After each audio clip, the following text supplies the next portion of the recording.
Hola, buenas tardes.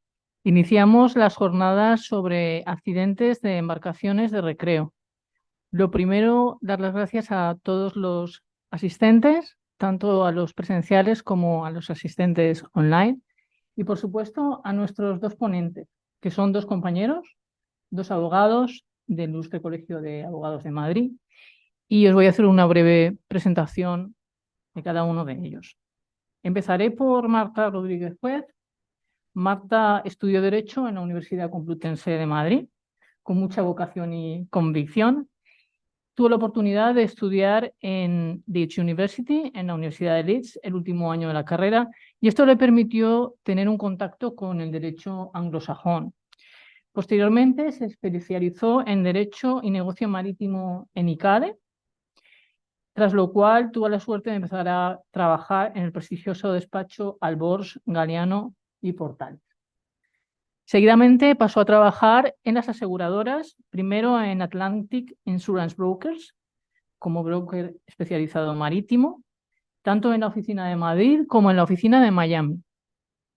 Más tarde pasaría a la multinacional RCA, Royal Sun Alliance, y después a la compañía Allianz, donde pudo crecer profesionalmente y actualmente es abogada en la compañía Reales Seguros. En cuanto a Jorge Llobo Muñoz es graduado en Derecho y graduado en Administración y Dirección de Empresas por la Universidad de A Coruña. Es máster en Negocio y Derecho Marítimo por ICADE, Instituto Marítimo Español, y máster universitario en el ejercicio de la abogacía por la Universidad Internacional de La Rioja. En cuanto a su práctica profesional, tras unos 7 meses como abogado en Goñi & Co., que es un despacho especializado en Derecho Marítimo, pasó al despacho Albors, Galiano y Portales, donde presta sus servicios desde hace 2 años, que como sabemos es igualmente despacho líder en España en Derecho Marítimo y Derecho de Seguro, con especial dedicación a asuntos relacionados con Derecho Marítimo, es decir, seguro marítimo, embarcaciones de recreo, que es el tema que nos ocupa hoy, accidentes de la navegación, embargo de buques, etcétera. Asimismo, derecho de transporte y la logística y el derecho de seguros y reaseguros.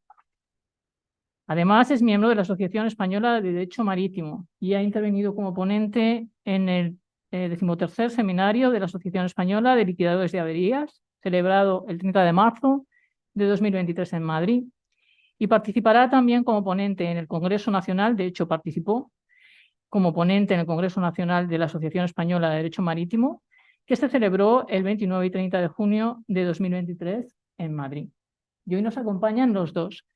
La idea de estas jornadas, que se ha preparado con el grupo de trabajo de la sección, es que tenga un carácter eminentemente práctico, por tanto nos las presentarán con PowerPoints.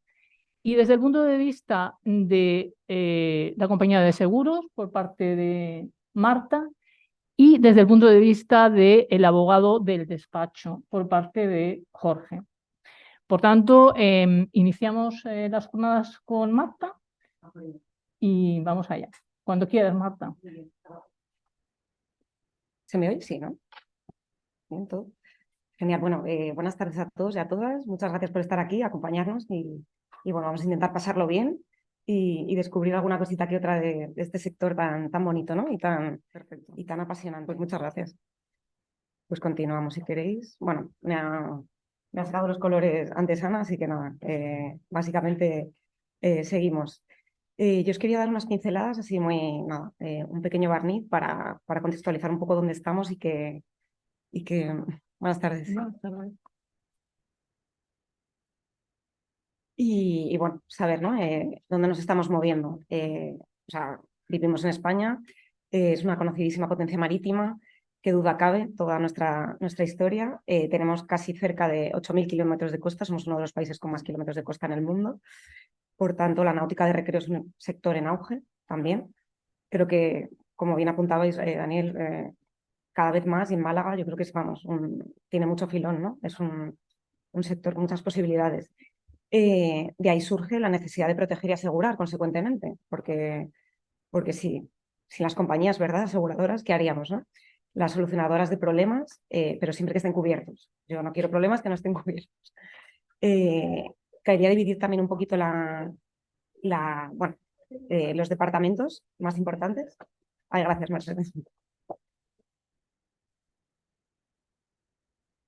Los departamentos más importantes que tenemos en una compañía aseguradora pues son suscripción, los compis que se dedican a gestionar esas pólizas con los clientes, con los brokers, a hacer ese contrato a medida, que muchas veces pues, bueno, es como un traje, ¿no? Un traje completamente a medida. Y después estamos en el departamento de siniestros, en el cual estoy actualmente. Y bueno, de alguna manera es el corazón, ¿no? Cuando llega el problema del siniestro es cuando pues, bueno, te tienes que mover de una manera ágil, rápida, bueno, sin perder nuestra técnica, ¿no?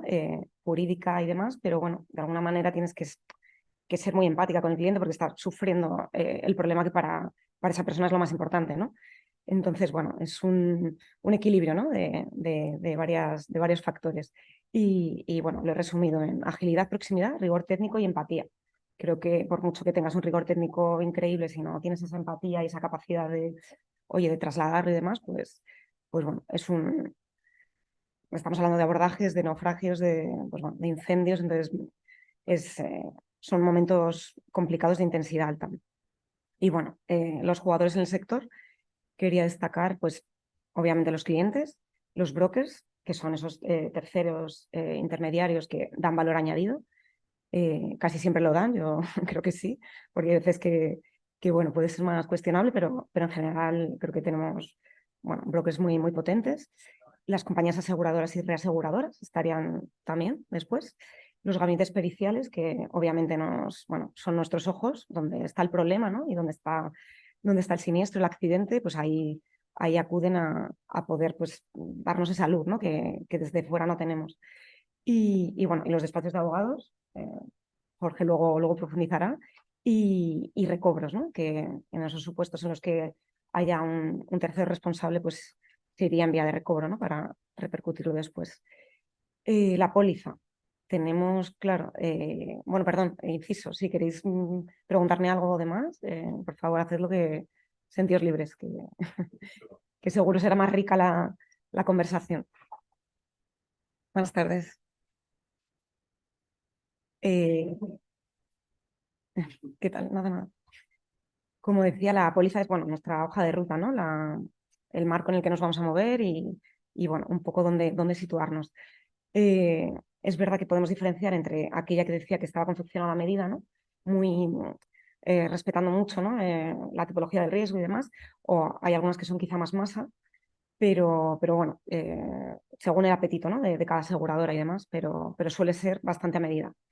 La delimitación temporal, pues es muy importante, obviamente, como sabéis, porque tenemos que saber cuándo ocurre el siniestro, en qué fecha, en fin, para eso luego trasladarlo, ¿no? a ese ámbito de la póliza. La delimitación espacial igualmente es súper importante, dónde, y tener bien presente qué aseguramos y con qué límites para, pues bueno, centrar el tiro, ¿no? Al final, las franquicias y deducibles, por supuesto, si existe un agravamiento del riesgo, es decir, pues todo lo que agrave el riesgo en cualquier seguro, ¿no? Pues obviamente pues, va a aumentar la prima o puede directamente que se salga del apetito de la aseguradora y que no sea bueno, pues pertinente suscribir ese riesgo, ¿no? El informe pericial, por supuesto, es súper importante que sea sólido, que sea contundente, que no deje ambigüedades o zonas grises a veces bueno, que nos lo pone tan difícil, ¿no, Jorge? A veces con informes así un poquito flojos, pues bueno, es complicada esa tramitación, ¿no? y esa gestión del problema y del siniestro. Entonces, pues bueno, ese sólido informe nos aportará muchísima luz. Y sobre todo, para mí es muy importante el espíritu de la póliza, es decir, cómo ha sido concebida. O sea, por eso trabajar los dos departamentos, suscripción y siniestros, es tan esencial, porque de alguna manera lo que tú quieres asegurar y suscribir, yo tengo que ser muy consciente de con qué sentido, con qué intencionalidad. No dejarnos llevar quizá tanto por la literalidad, que a veces puede ser un poco más, bueno, llevar a error, ¿no? Y a equivoco. Entonces, ese espíritu me parece que es fundamental para saber dónde situarnos y poder analizarlo en profundidad. El siniestro, ¿no? Pasos que tenemos que considerar. Pues la comunicación, ¿no? ¿Qué ha ocurrido? cuanto más completa, más detallada, pues obviamente mucho, mucho mejor y mejor podremos aproximarnos. La minoración de los daños, obviamente, es un deber, ¿no?, innegociable del asegurado, ¿no? El intentar siempre aminorar esos daños y comportarse como si no hubiese un seguro, que tiene toda la lógica, ¿no?, del mundo. Recabar toda la documentación, el nombramiento de un gabinete pericial. Hay quizá en casos muy puntuales en los que no se nombra, pero la inmensa mayoría, el 90% de los casos sí que nombramos gabinete porque, como os decía antes, pues aportan mucha luz y son nuestros ojos en el siniestro, ¿no?, para analizar la causa, la naturaleza, la extensión de los daños y no quedarnos flojos, ¿no?, en ese análisis. Y bueno, para mí la gran dosis de sentido común me parece muy importante y muy necesaria, ¿no? A veces, como dice mi cuñado, el sentido menos común, ¿no? El sentido común, la verdad que sí. Y una vez que, pues eso, que tenemos ya ese paso más, ¿no?, esa liquidación del siniestro, tenemos que acreditar el daño, efectivamente, que ese daño esté completamente acreditado, con fotografías, con análisis metalográficos bueno, que den fe, ¿no?, de que esa pieza, ese motor ha sufrido ese daño por ese motivo, que no ha habido, pues, una exclusión, una falta de cobertura. Y bueno, por supuesto, la cobertura bajo la póliza, la valoración económica, traducir en una cifra qué daño, ¿no?, qué merma en nuestro patrimonio hemos tenido para proceder en su caso a la indemnización. Una vez, por supuesto, deducida la franquicia, que como sabréis, pues este tipo de pólizas casi siempre llevan aparejadas, pues bueno, dependiendo también del valor de la embarcación, pero bueno, siempre llevan franquicia normalmente. El finiquito y la subrogación, si así tuviésemos un recobro, ¿no?, un futuro, un tercero al que poder, del que pudiese responder y recobrar bajo nuestra póliza. La matrícula. Este asunto me parece, ojalá que os llevéis estas pinceladas, porque así podéis pasear por Málaga y saber decir, oye, pues este es de lista sexta, este es séptima, tal. Así que sí, me daría, vamos, por súper contenta si una pinceladita os lleváis. Es súper fácil, vamos a desgranarlo. Tenemos 9 listas, perdón, de registro. Desde la primera, que son plataformas, la segunda, buques de mercantes o de pasajeros, terceros serían los pesqueros, cuarto, auxiliares de pesca, quintos, los remolcadores, sextos, embarcaciones deportivas, las que nos competen en el día de hoy, pero ojo, que se exploten con fines lucrativos, es decir, que haya un charter, ¿no?, que haya un alquiler. La séptima sería barcos deportivos, pero de recreo, es decir, a título privado. Octava, perdón, a ver, perdón, la octava. Vale, es que digo 9. A ver, la octava. Espera un segundo. Ahora sí. Vale, perdón, los organismos públicos, estatales o autonómicos, y la novena es los que están a punto de matricularse, que todavía no han salido de astillero. Para deciroslo con corrección, pero bueno, como sabréis, claro, las últimas listas apenas se utilizan, ¿no? Las que más utilizamos son sexta y séptima. Después, a continuación, BA, que podemos leer, es la provincia marítima, en este caso Barcelona. Depende de dónde se haya inscrito esa embarcación. A continuación, el siguiente número es el distrito marítimo. Después tenemos el folio, donde consta inscrito. Y por último, el año de matrícula, ¿no?, que no tiene que ver con el año de construcción. O sea, una embarcación puede tener distintas matriculaciones y en su vida útil puede tener distintas matrículas. ¿Hasta aquí todo bien? ¿Sí? Bastante. ¿Lo vemos bien? Vale. Somos un equipo, así que me frenáis o no. Tal. Bueno, la documentación es clave, ¿no? Esa declaración del siniestro que mencionábamos antes, cuanto más detallada, cuanto más, en fin, más chicha haya, pues mucho mejor. El certificado de navegabilidad, importantísimo también. La titulación, obviamente, si no, carecería de cobertura. Y otros documentos también importantes, el certificado de registro español o, permiso de navegación, que tiene una duración de, una vigencia de 5 años, y la hoja de asiento también podemos encontrar. Aquí vais a ver también ejemplos de ello, del permiso de navegación, y un poco pues se recoge toda la información la fecha de validez, la marca, el modelo de cada embarcación, la nacionalidad, etcétera.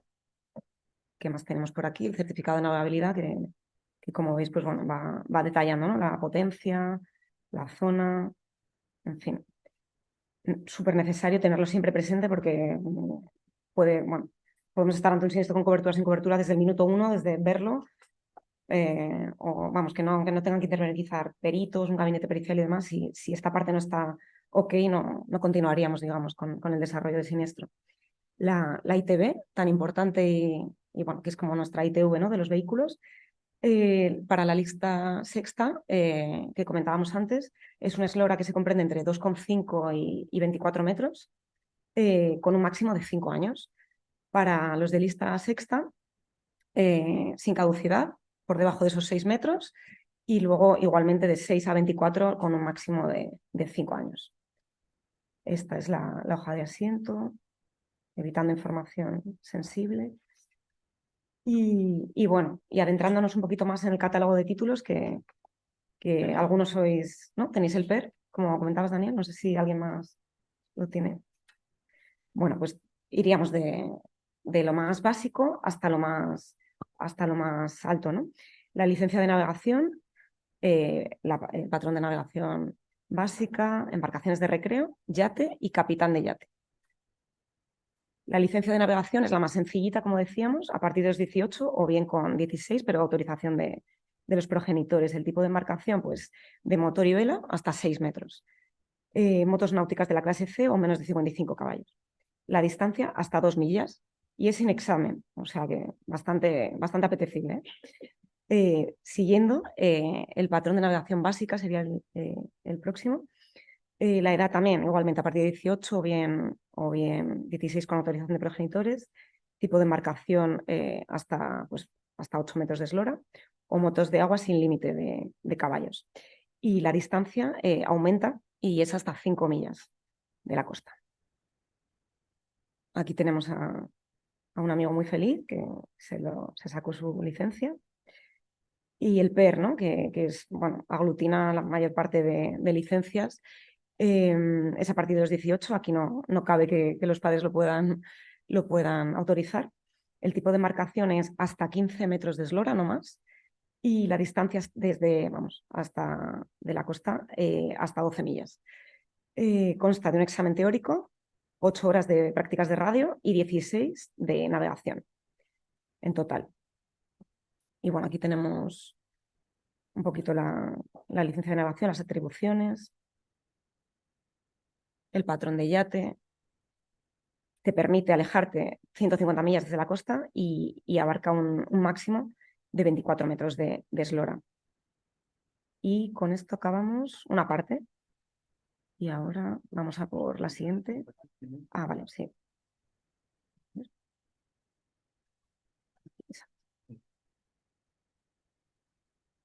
Si queréis consultar algo mientras... Yo tengo una duda, pero no sé si esperar a que Jorge haga también su intervención, porque podéis tener opiniones contrarias una y otra de ambas posturas, o plantearla ya en relación, porque antes comentabas que si no tenía titulación, directamente no tenía cobertura. Si no tenía, perdón. Titulación, sí. no daba cobertura el seguro. Tenía que saber hasta qué punto, bueno, pues, ambos también si esto era algo que es lo que ambos estáis de acuerdo, o si se trata de una cláusula limitativa que tenga perfectamente firmada para que tenga validez frente a terceros, etcétera, ¿no? Porque verdad que yo, por lo que he leído, muchas pólizas traen esa cláusula de que si no tienes titulación no cubre. Claro. Y bueno, quería saber un poco vuestra opinión, por eso que quizá me he adelantado a que Jorge hable, no sé si era algo que iba a comentar, o si lo dejamos al final de la charla de ambos para discutirlo. La verdad es que tener la licencia a terceros para lo que es el seguro no se puede poner. Claro. Porque la directa no te la podemos poner. No, pero otra cosa es porque estos son seguros que, como lo he llegado tarde, estos son seguros de un riesgo de daño.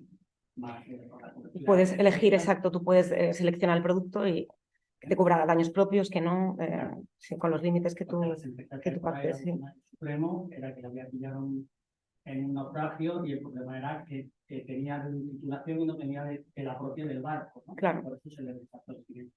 Si os Exacto. parece, yo creo que es mejor, como puede ser algo, Vale, perfecto. Sí. algo en lo que puedan responder los dos, hacemos el turno de preguntas cuando finalicen. Perfecto. Ah, Y bueno, os quería hablar, sin tampoco aburriros, que sé que es una hora un poquito comprometida, pero bueno, un poquito de la diferencia, ¿no?, entre las cláusulas españolas y las inglesas. Las españolas podríamos decir que, bueno, pues, que son riesgos nominados, y las inglesas son un poquito de esos riesgos más amplios, ¿no? Más numerus clausus en el caso de las españolas y más, perdón, numerus apertus y numerus clausus en el caso de las españolas más cerradas. Únicamente tendrá cobertura efectivamente lo que explícitamente esté escrito o nominado. Sin embargo, las inglesas tendrá todo cobertura, salvo aquello que verdaderamente esté recogido y excluido. Y empezamos con las nuestras, con las españolas, los daños, ¿no? Podríamos mencionar, pues, como daños parciales, siempre que esté en una zona de navegación autorizada, que me parece importante destacarlo, los daños que sufra la embarcación, pues como consecuencia de un naufragio, de un incendio, explosión del motor, una caída de rayo, contactos y choques con objetos fijos y flotantes, un abordaje, varada embarrancada o toque de fondos, el golpe de mar o causa de temporal y actos vandálicos o malintencionados. ¿Todo hasta aquí bien? Sí, vamos. Perfecto. Si está amarrada o fondeada, siempre tiene que ser, por supuesto, en el abrigo, ¿no?, del interior de un puerto, no cabe en otro contexto. Y bueno, de eso más tarde comentará Jorge, pero igualmente quedan cubiertos los gastos de salvamento derivados de los eventos indicados, ¿no? Esos gastos de salvamento que se producen como consecuencia de estos hechos. La exclusión 14 que vemos aquí son, pues bueno, cuando no tendría cobertura realmente, pues en aquellos supuestos en los que no esté a bordo una persona en esa labor de guardia y vigilancia, ¿no?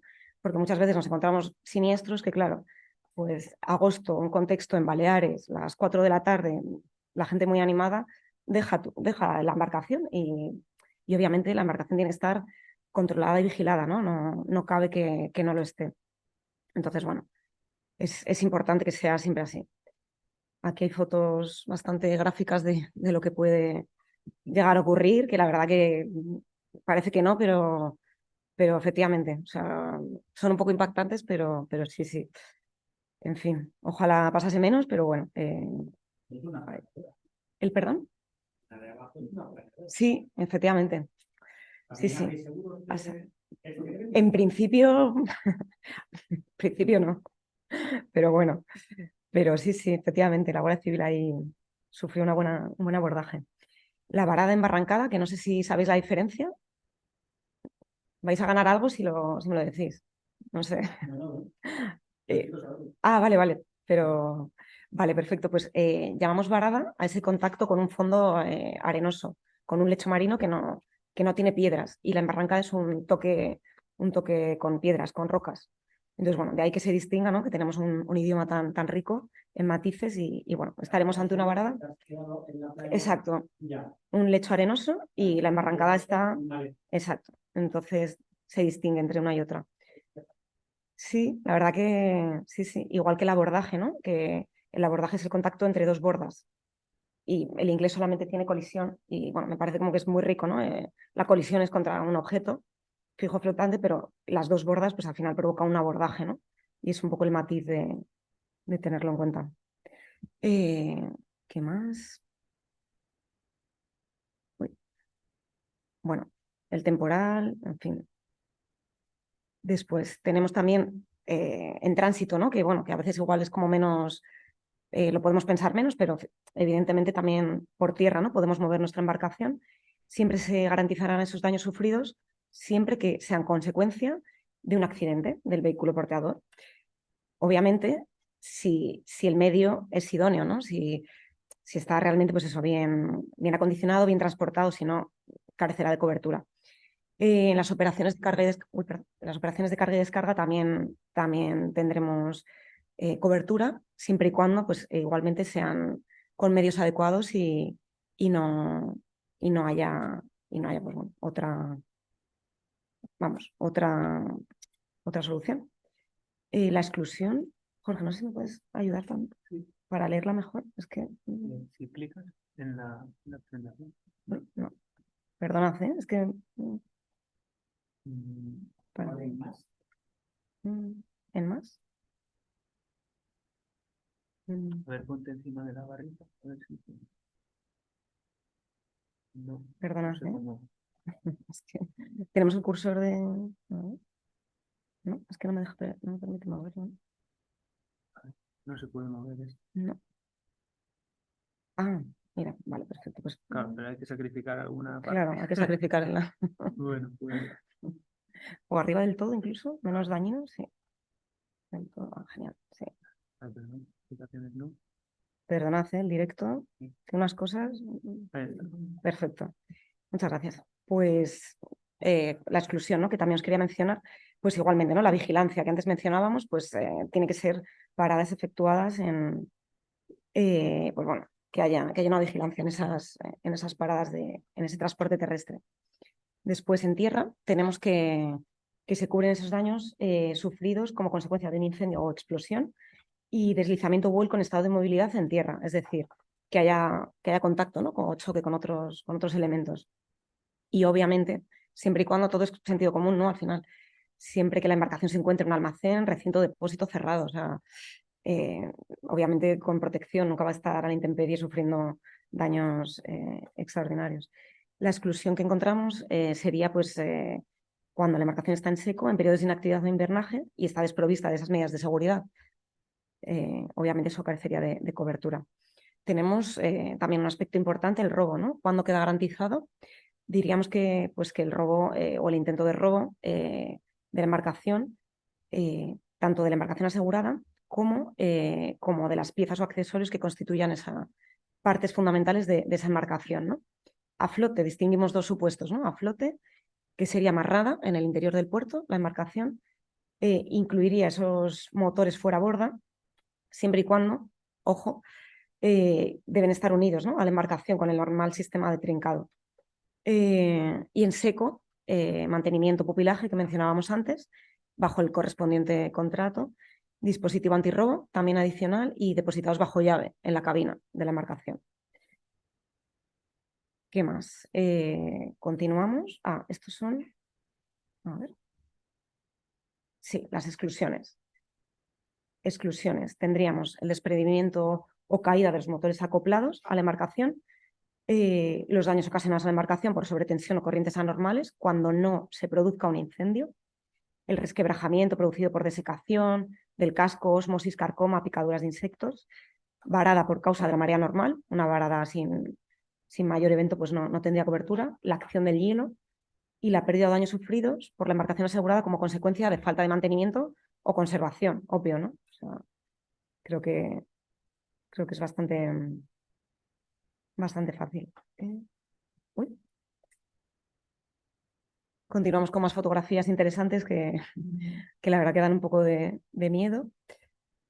Y más exclusiones, contamos con pues bueno, esas simples rozaduras, ¿no? O arañazos que muchas veces pues bueno, es un motivo ahí de discusión porque bueno, siempre hay contacto, ¿no? Al final entre los buques que están amarrados y las defensas hacen su labor, pero bueno, siempre hay un poco de contacto. Los daños y perjuicios producidos por el desgaste o el deterioro progresivo a consecuencia del normal uso o funcionamiento, los daños del equipo propulsor, accesorios y conexiones, incluidas las baterías, debido pues eso, a fallos y averías internas, a menos que sea consecuencia directa de un accidente previo, debido a cualquiera de las otras causas citadas. Las pérdidas o daños ocasionados directa o indirectamente por cualquier objeto o sustancia externa que bloquee o entre en los sistemas de refrigeración por agua de los motores, las pérdidas o daños sufridos por velas, toldos, fundas, producidos por la acción del viento o del agua o de cualquier otro fenómeno atmosférico. ¿Qué más tenemos? Hay unas cuantas exclusiones también, ¿eh? Los daños producidos son muchas igual. ¿Cómo lo veis? Para el asegurado. Habría que... Muy Habría que cubrirlo todo y sería más fácil, más pacífica nuestros días a días y nuestro trabajo.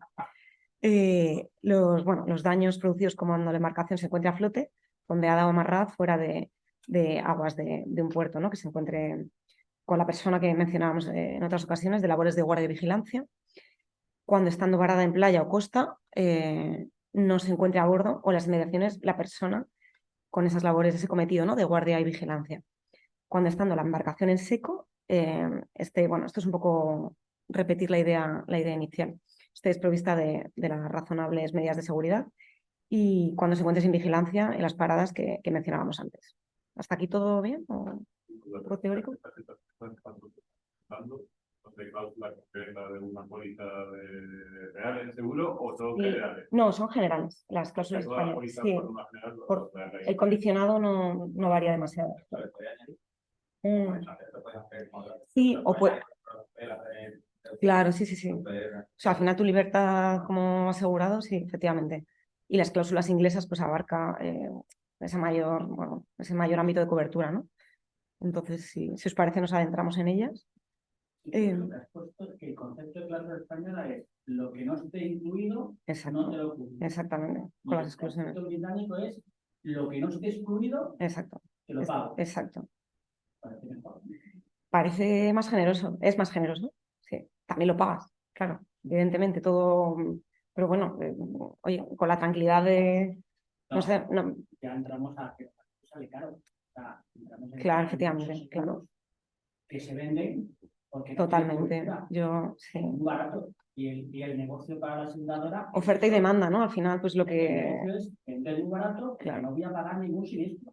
Yo. Porque luego tienes una Claro. cobertura de defensa jurídica y te pago 500. mm, Y vete al juzgado a reclamar. Esto es como todo, qué calidad quieres, qué tipo de zapatos, qué tal, pues hay que elegir y hay que pagarlo. Es que esto no, claro, efectivamente no queda otra. Además que no se da. Y más con No sé, siniestros de este. imagino, Claro, será lo mismo contratar un coche. claro, nada que ver. Por teléfono, lo que el servicio Claro, tiene que sea un ser. poco más personalizado. Claro, totalmente, sí. No, y hay un equipo súper técnico detrás que está, pues bueno, analizando cada riesgo, cada cliente, Que al porque, final de los mortales claro. te explican que te lo explica, porque si te explican Totalmente. lo que consiste, la gente no lo pagaría. No, Claro. No, yo soy partidaria de con transparencia poder, oye, saber dónde nos estamos moviendo, porque igual lleva aquí. Ah, perdón, sí, no escuchan. Perdón, no lo sabíamos. Pero bueno, Perfecto. es interesante esto que estás planteando para el turno de preguntas, incluso un más pequeño adelante. debate, ¿no?, que podamos comentarlo. Perfecto. Ujú. Y bueno, vamos bien de hora, ¿no? Más o menos vamos holgados, sí. Vale. Perfecto, porque tampoco os quiero aburrir demasiado y leerlo todo. Pero bueno, las cláusulas inglesas, pues como decimos, son más generosas, ¿no? Y bueno, en servicio, ¿no? Los supuestos que podemos mencionar es en la mar o en aguas interiores, en puerto, en diques marinas, varaderos, pontonas, sobre firme o fango, en el lugar de almacenaje en tierra. Incluyendo el arrastre y botadura con permiso para hacerse a la mar o navegar con los imprácticos. Por ejemplo, no será remolcado excepto cuando necesite asistencia o no efectuará remolque o servicios de salvamento bajo un contrato previamente suscrito. Paralizado, ¿no? Fuera de servicio. Incluye su arrastre y botadura mientras esté en movimiento en el astillero, durante su desmantelamiento, armamento, aparejamiento, mantenimiento normal y mientras se encuentre paralizado en servicio. Los aparejos y equipo, incluyendo los motores fuera a borda, quedan incluidos en la cobertura mientras se encuentran en el lugar de almacenaje. Y salvo aviso y bajo fijación de la sobreprima correspondiente cualquier periodo en el que el buque se utilice como vivienda o efectúe reparaciones importantes o alteraciones. Porque esto, claro, como sabéis, pues cada vez es más habitual que se utilicen las embarcaciones como vivienda y bueno, pues obviamente eso altera el riesgo y lo amplía muchísimo, ¿no? Lo va a agravar y encarece. Ya, igual que las reparaciones importantes o alteraciones que muchas veces te has comprado una cosa y tienes otra, ¿no? Ha duplicado quizá el valor o hay que estar muy pendientes de que no haya un infraseguro o un sobreseguro, ¿no? En esos puntos. Y bueno, este seguro cubre la pérdida o daños del objeto asegurado por riesgos de la mar, ríos, lagos, incendio, hechazón, piratería, contacto con diques, equipos, instalaciones portuarias, contacto con medios de transporte terrestre, aeronaves, erupción volcánica, terremoto, rayo, siempre que no sea consecuencia de la falta de la debida diligencia del asegurado, armadores o gerentes, que como podréis imaginaros, pues es un rico fondo, ¿no? de discusiones y ríos de tinta, ¿no? Al final, este extremo. Los accidentes al cargar, descargar o trasladar pertrechos, aparejos, etcétera. Las explosiones, los actos maliciosos, el robo de la embarcación entero o su bote, siempre que estén debidamente fijados al buque o mediante un sistema antirrobo, además de su anclaje normal. Incluyendo el robo de maquinaria, incluiríamos esos motores fuera a borda, aparejos, como consecuencia de haber sido forzada la entrada del buque o del lugar de almacenaje. Y un poco la comparativa con entre ambas, entre las españolas y las inglesas, encontraríamos estas diferencias, y efectivamente pues las inglesas parecen y son más amplias y más generosas en cobertura. Y bueno, este es un siniestro que bueno, sin dar mucha más información que no podría, pero bueno, es un mástil de una embarcación de competición, de regatas, muy sofisticada. Y bueno, y quería preguntaros más o menos qué valor estimáis que un mástil pueda tener de esta embarcación, más o menos por el precio justo, a ver quién se acerca más. 3,50. Venga, te lo compro. A ver qué más. Por ahí, Mercedes, ¿qué dirías? Que os anima. No vais a ganar la embarcación, pero bueno, podemos gestionar otro precio. 200. Vale. 500.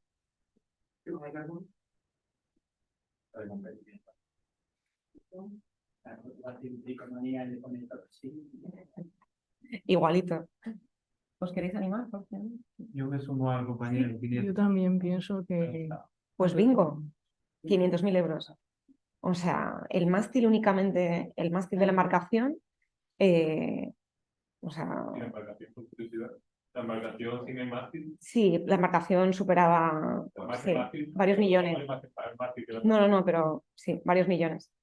Este asunto, bueno, fue divertido porque es lo típico, ¿no? Que te quedas en agosto, te dicen, no va a pasar nada en agosto. O sea, tú quédate aquí trabajando, que nos vamos de vacaciones el equipo. Y bueno, es verdad que estábamos, o sea, la mitad del equipo, pero bueno, un poco ahí bajo mínimos. Y bueno, pues se presentó este siniestro tan divertido, del que aprendimos tanto. Y bueno, pues efectivamente, un mástil, pues la trascendencia, ¿no? De esa embarcación tan exclusiva y tan de competición y que debe, pues eso, correr a los nudos adecuados y navegar y tal. Por suerte no recayó bajo nuestra póliza, porque era el fabricante el que había sido un fallo de producto de la embarcación, con lo cual, pues bueno, fue más o menos, bueno, yo lo dejé más o menos encauzado, luego ya no sé en qué finalizaría, pero bueno, ahí quedó. Ha sido otro siniestro también divertido, también de un agosto, que no pasa nada nunca en agosto. Quédate tranquila que, bueno, fue en Mallorca, un incendio, en fin. Imaginaos, ¿no? Pues bueno, cómo puede ser tan rápido, ¿no? Aunque esté confinado en un lugar, al final las labores de extinción de los bomberos lo que provocaron fue, con todo el cariño a los bomberos, y por supuesto tienen que hacer su trabajo extremadamente bien, pero bueno, de alguna manera se avivaron esas llamas más.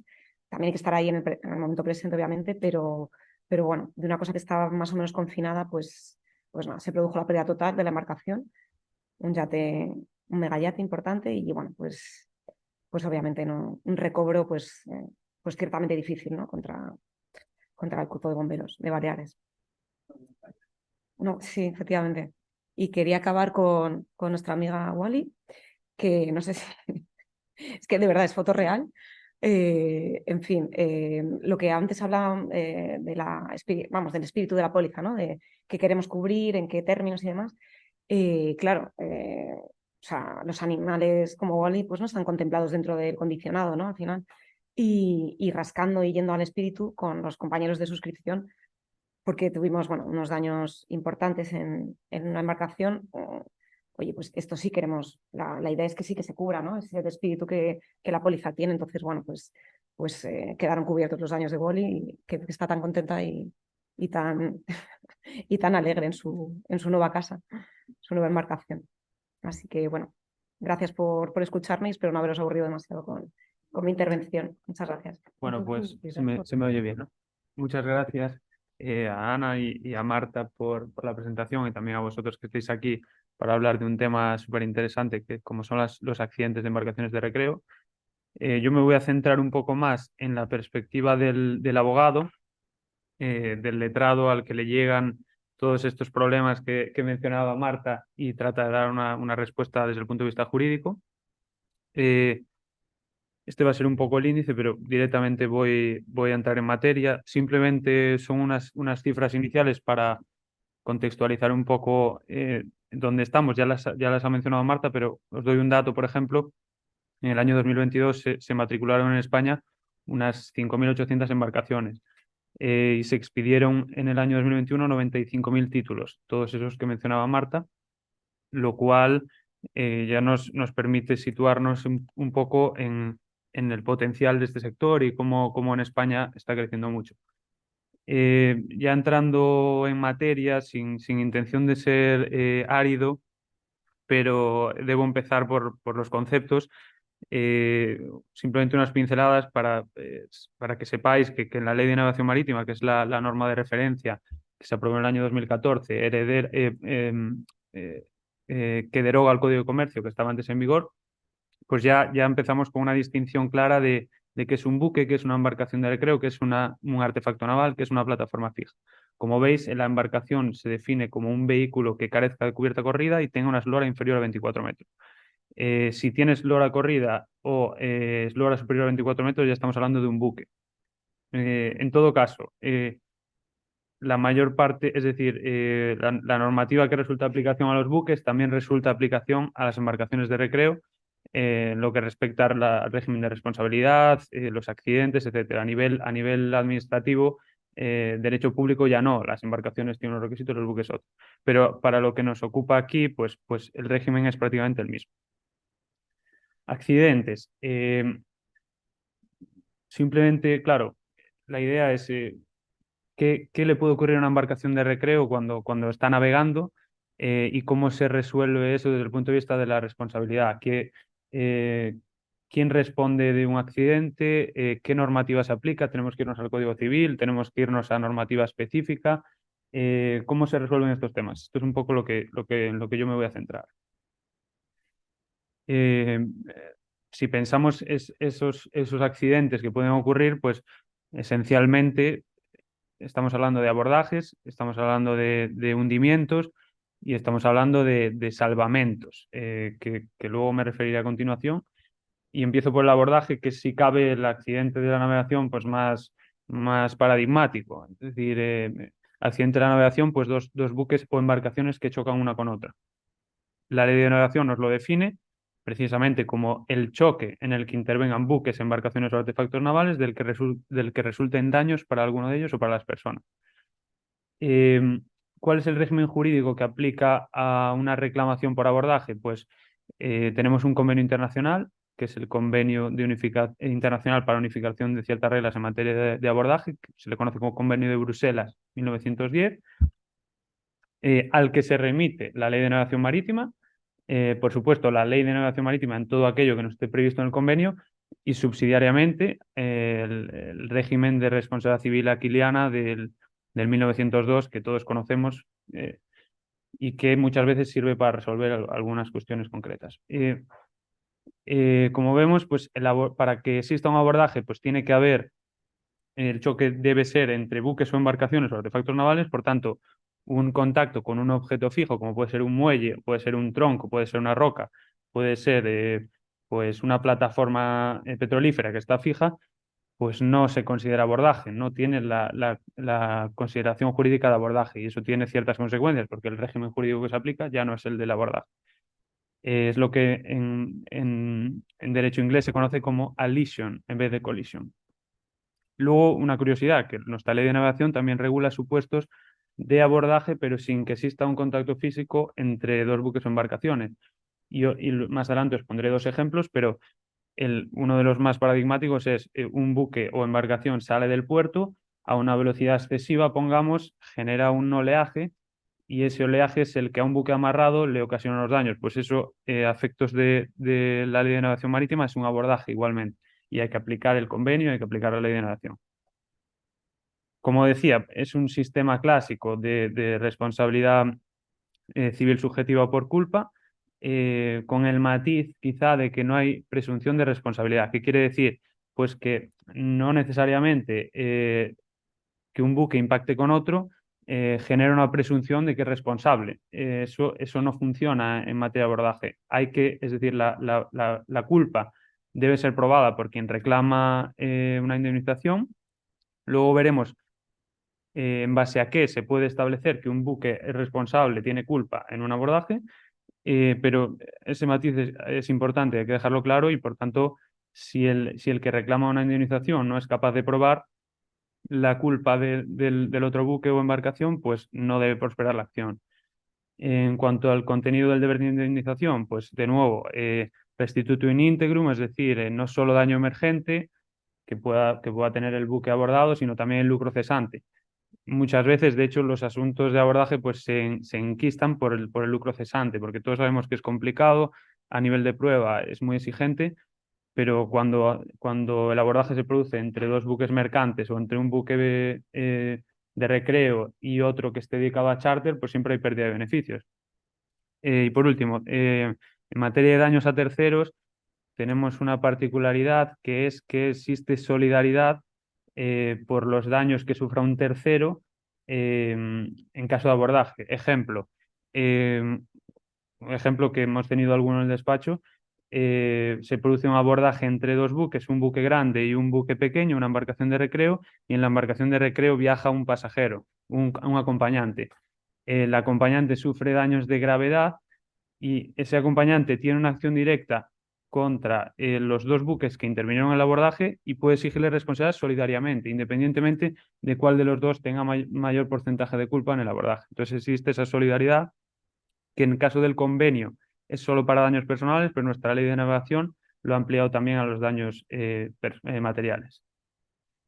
Un poco, qué tipos de abordaje pueden existir? Pues el abordaje por culpa unilateral, que es lo que conocemos como un 100-0, un 100% de responsabilidad frente a un 0, que no es el supuesto habitual, como luego explicaré, pero también puede ocurrir. ¿Y qué ocurre? Pues que el buque que es 100% responsable, pues es el que responde.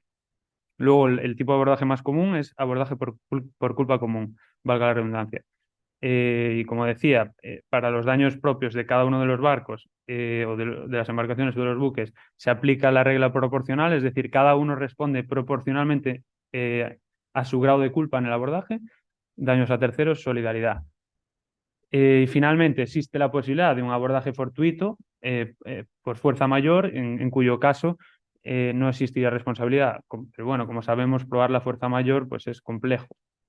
Y un abordaje también en el que no sea posible determinar el grado de culpa de cada uno, de cada de los dos buques intervinientes, en cuyo caso la responsabilidad se repartiría un 50%.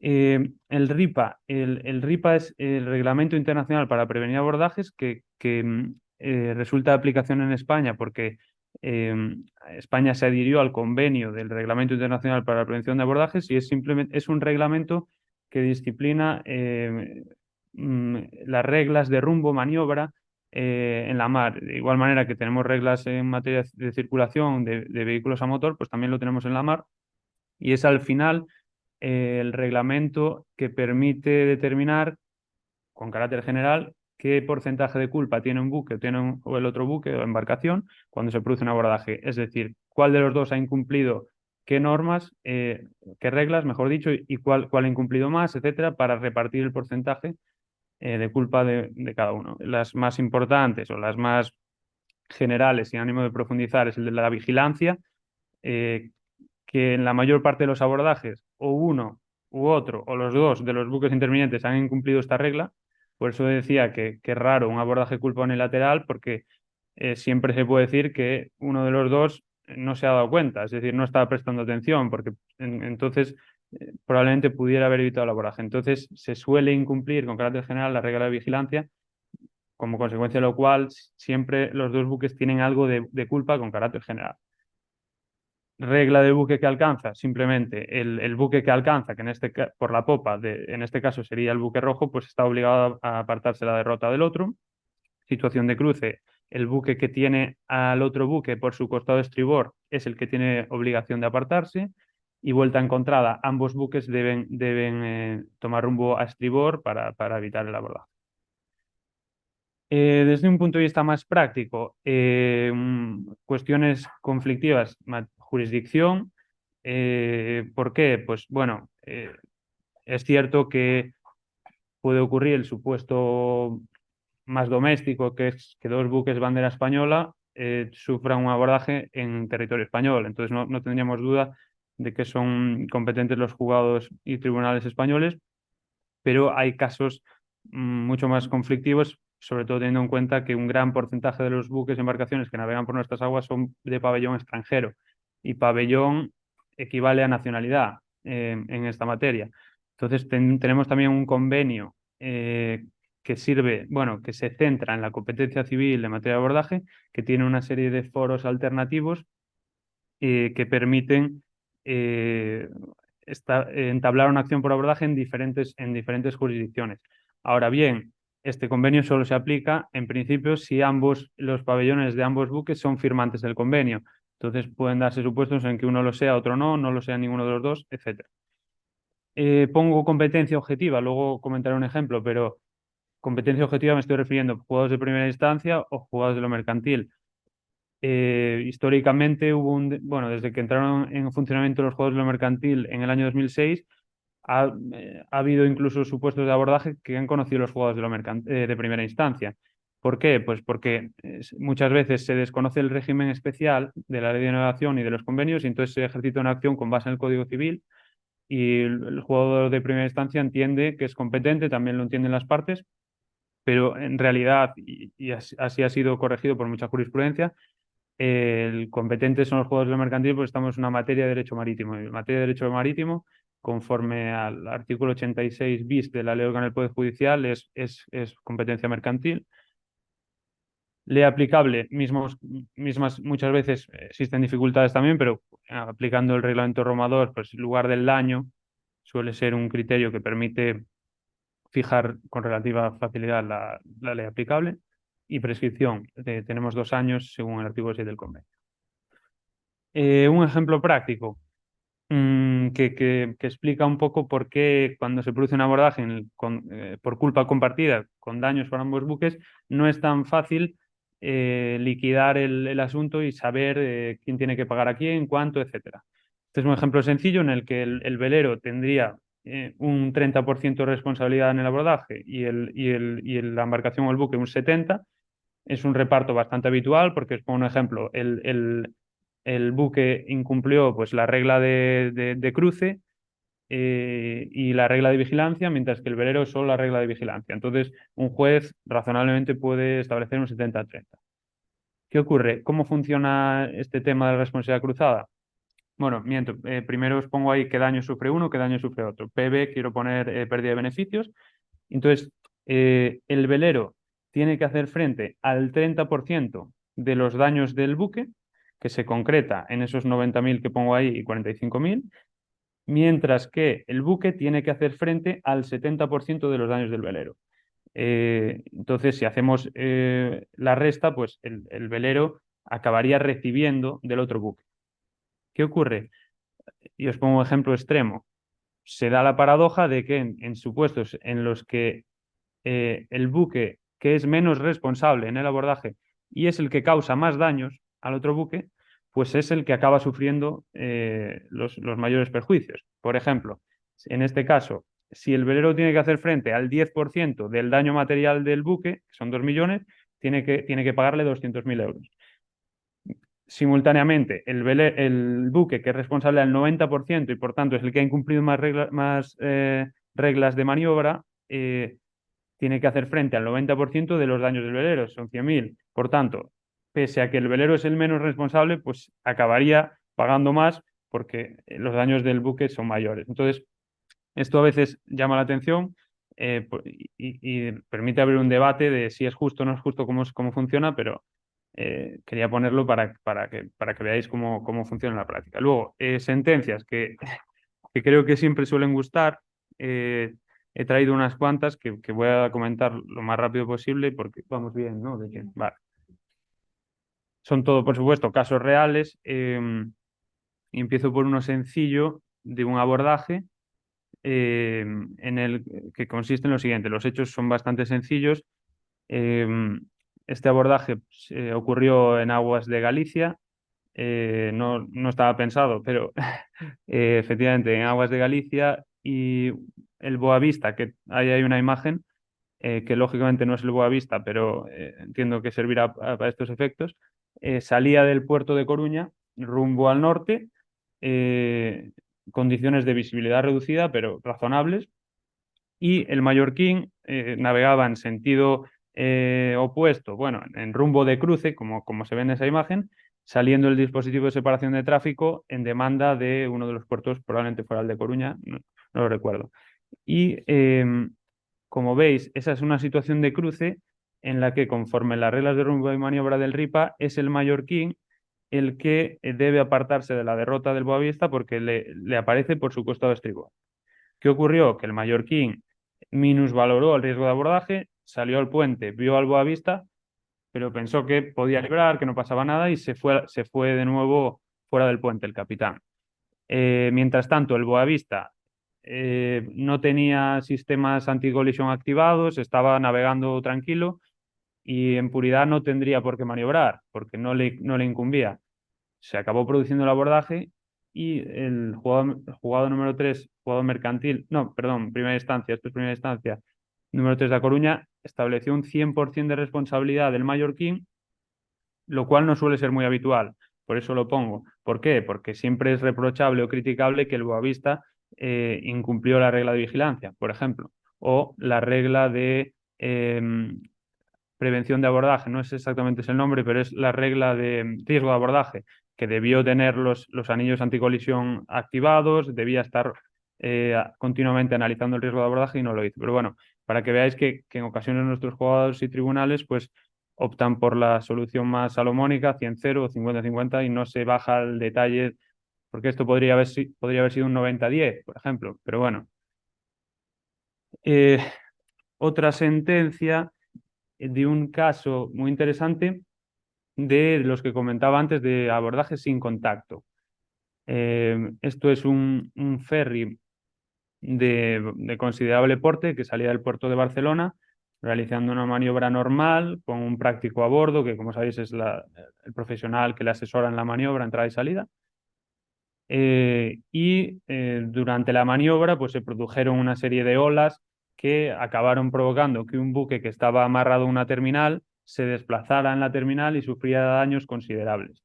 ¿Qué ocurre? Que los interesados en el buque que acabó sufriendo daños pues demandaron solidariamente al armador del ferry que salía del puerto y al práctico.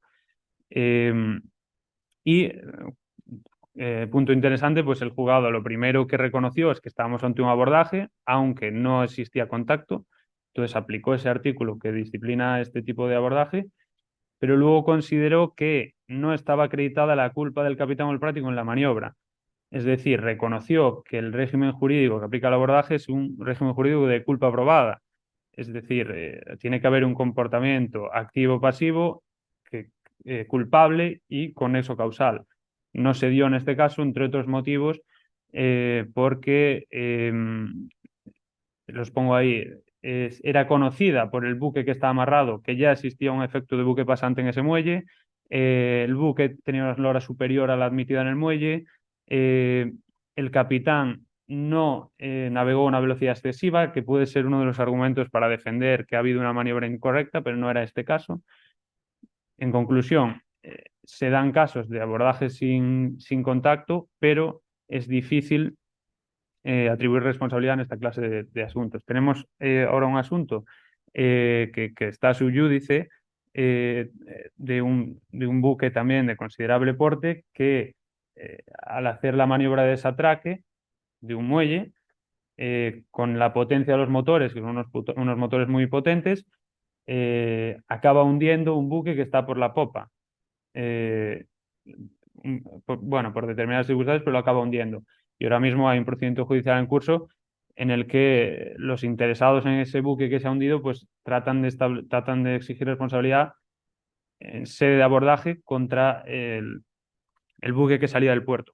Y bueno, no me quiero meter mucho, pero para que veáis que esta clase de asuntos pues se dan con bastante habitualidad en la práctica. Bueno, dejando un poco el abordaje, voy a centrarme ahora en el salvamento.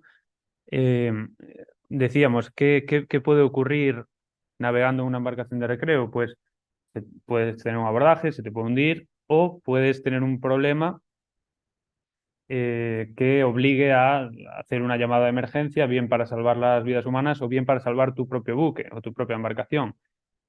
Esto es lo que llamo aquí salvamento. Os pongo algunos ejemplos para que veáis que está a la orden del día. Estos son todos supuestos en los que un buque de embarcación presta una asistencia a un buque de embarcación en peligro y eso eh, tiene en España un régimen jurídico especial. Y os puede llamar la atención, pero la persona o la entidad que presta esa asistencia, sea el Servicio Público de Salvamento, o sea, SEMAR, o sea un particular con su embarcación, si realmente existía una situación de peligro que ponía en riesgo la pérdida del buque y ese asistente lo ha evitado, pues esa persona o esa entidad tiene derecho a exigir un premio o una remuneración por haber salvado ese buque. Y esto, vamos, personalmente para mí es de los aspectos más interesantes del derecho marítimo, porque hay hasta una jurisdicción especial que es una jurisdicción de marina que se inicia, es decir, la primera etapa son los juzgados marítimos permanentes, donde el asistente presenta un parte de asistencia, donde recoge tal día esta embarcación, asistía a esta otra que tenía este riesgo, estaba a punto de hundirse, solicito un premio. Eso va a un juzgado marítimo permanente. Aquí el más cercano es el de Cádiz, tenemos el de Ferrol, tenemos el de Baleares, tenemos el de Cádiz, Ferrol, Baleares, tenemos en Barcelona, si no me equivoco. Y ese juzgado instruye un expediente administrativo donde pues, se determina el valor del buque, se fijan los hechos, es un procedimiento contradictorio donde las partes pueden intervenir. Está la parte asistente que solicita un premio, está la parte asistida que dice que no existía premio, no existía peligro y por tanto no existe premio. Y luego hay un tribunal que está en Madrid, en la sede de la Armada, en Madrid, cerca del Paseo del Prado, que es el Tribunal Marítimo Central, que es el que resuelve esta clase de expedientes y fija las remuneraciones, los premios o, en definitiva, la contraprestación para el asistente por esos servicios. Curiosamente, en el 70% de los casos, los asistidos son embarcaciones de recreo, lo que evidencia que la problemática es muy habitual.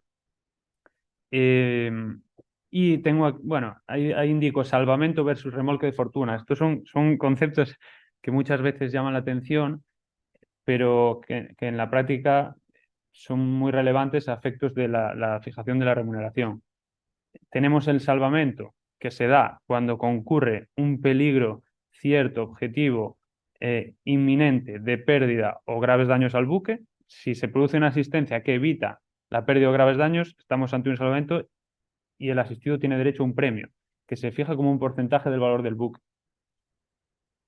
Por otro lado, si no existen esas condiciones de peligro objetivo, cierto, inminente, real, pero sí se da una situación extraordinaria, estamos y se presta un servicio no concertado, no previo concierto entre las partes, estamos ante un remolque de fortuna que se define en la ley de navegación y que también da derecho a una remuneración, pero que es menor al premio por salvamento y que no se fija como un porcentaje del valor de la embarcación.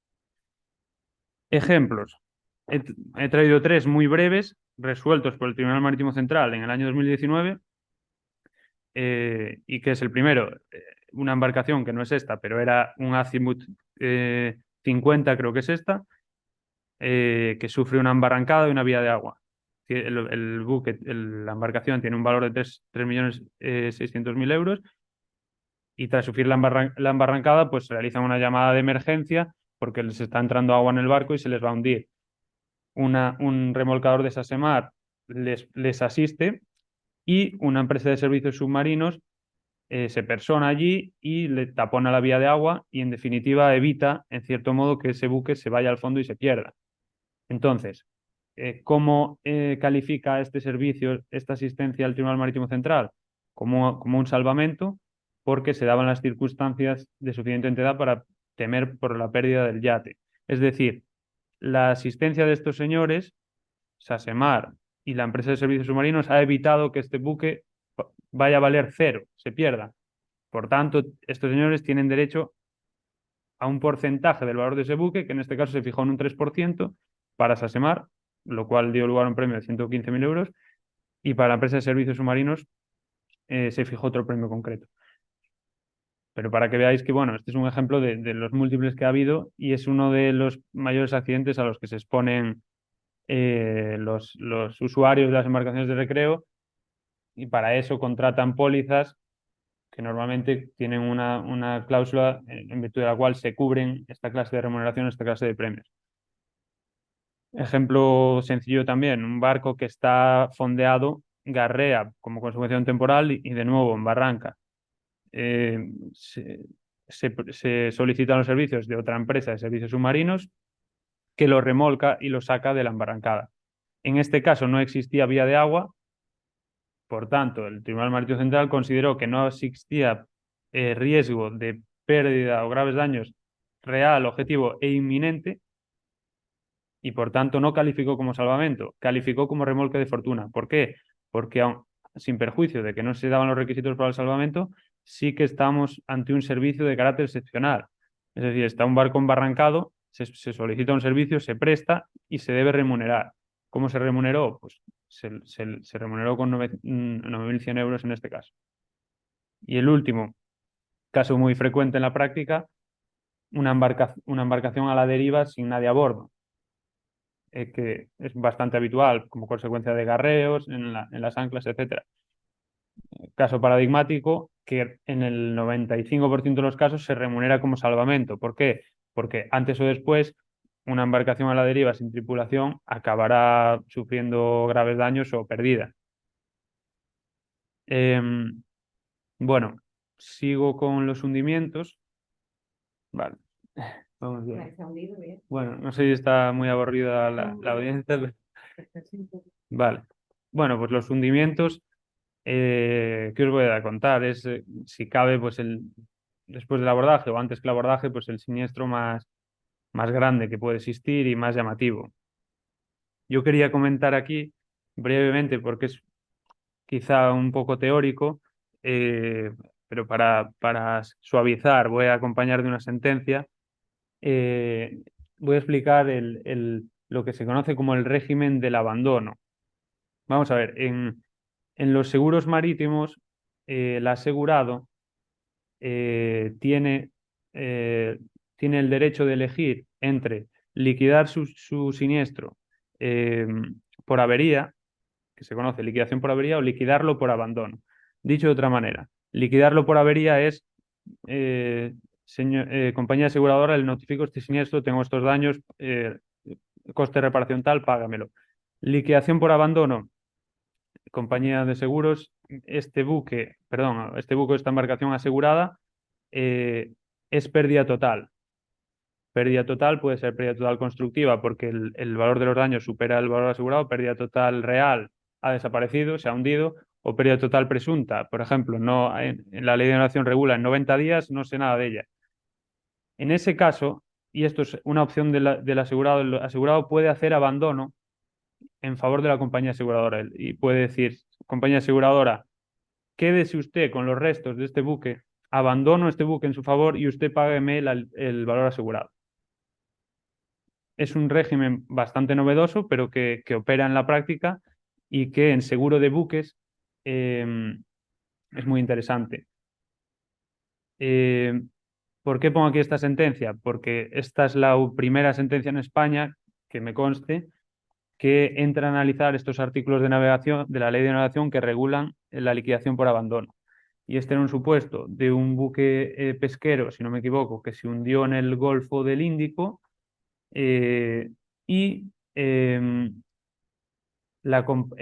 asegurado, el armador, formalizó la declaración de abandono en un plazo de 90 días, como regula la Ley de Navegación Marítima, y la compañía aseguradora, siguiendo el procedimiento que está previsto en la Ley de Navegación, tiene que responder a esa declaración en un plazo de 30 días. Bien aceptando el abandono, bien rechazando el abandono o bien no pronunciándose, en cuyo caso se produce una aceptación tácita. ¿Qué ocurrió en este caso? La compañía aseguradora en el plazo de 30 días aceptó el abandono, pero continuó durante muchos meses solicitando información al asegurado sobre las causas, sobre qué había ocurrido, etcétera, porque sospechaba que podía existir una causa de exclusión de la cobertura. ¿Qué ocurrió? Que a juicio de la compañía aseguradora, transcurridos muchos meses de la aceptación formal, rechazó el siniestro. Y eso obligó, es decir, rechazó el pago de la indemnización. Y eso obligó al asegurado a demandar a la aseguradora. Y en este procedimiento lo que se discutió es el alcance y los efectos de la aceptación del abandono. Y lo que concluyó el juzgado de lo mercantil número 2, no sé, no recuerdo qué número era, número 2, que no lo pone.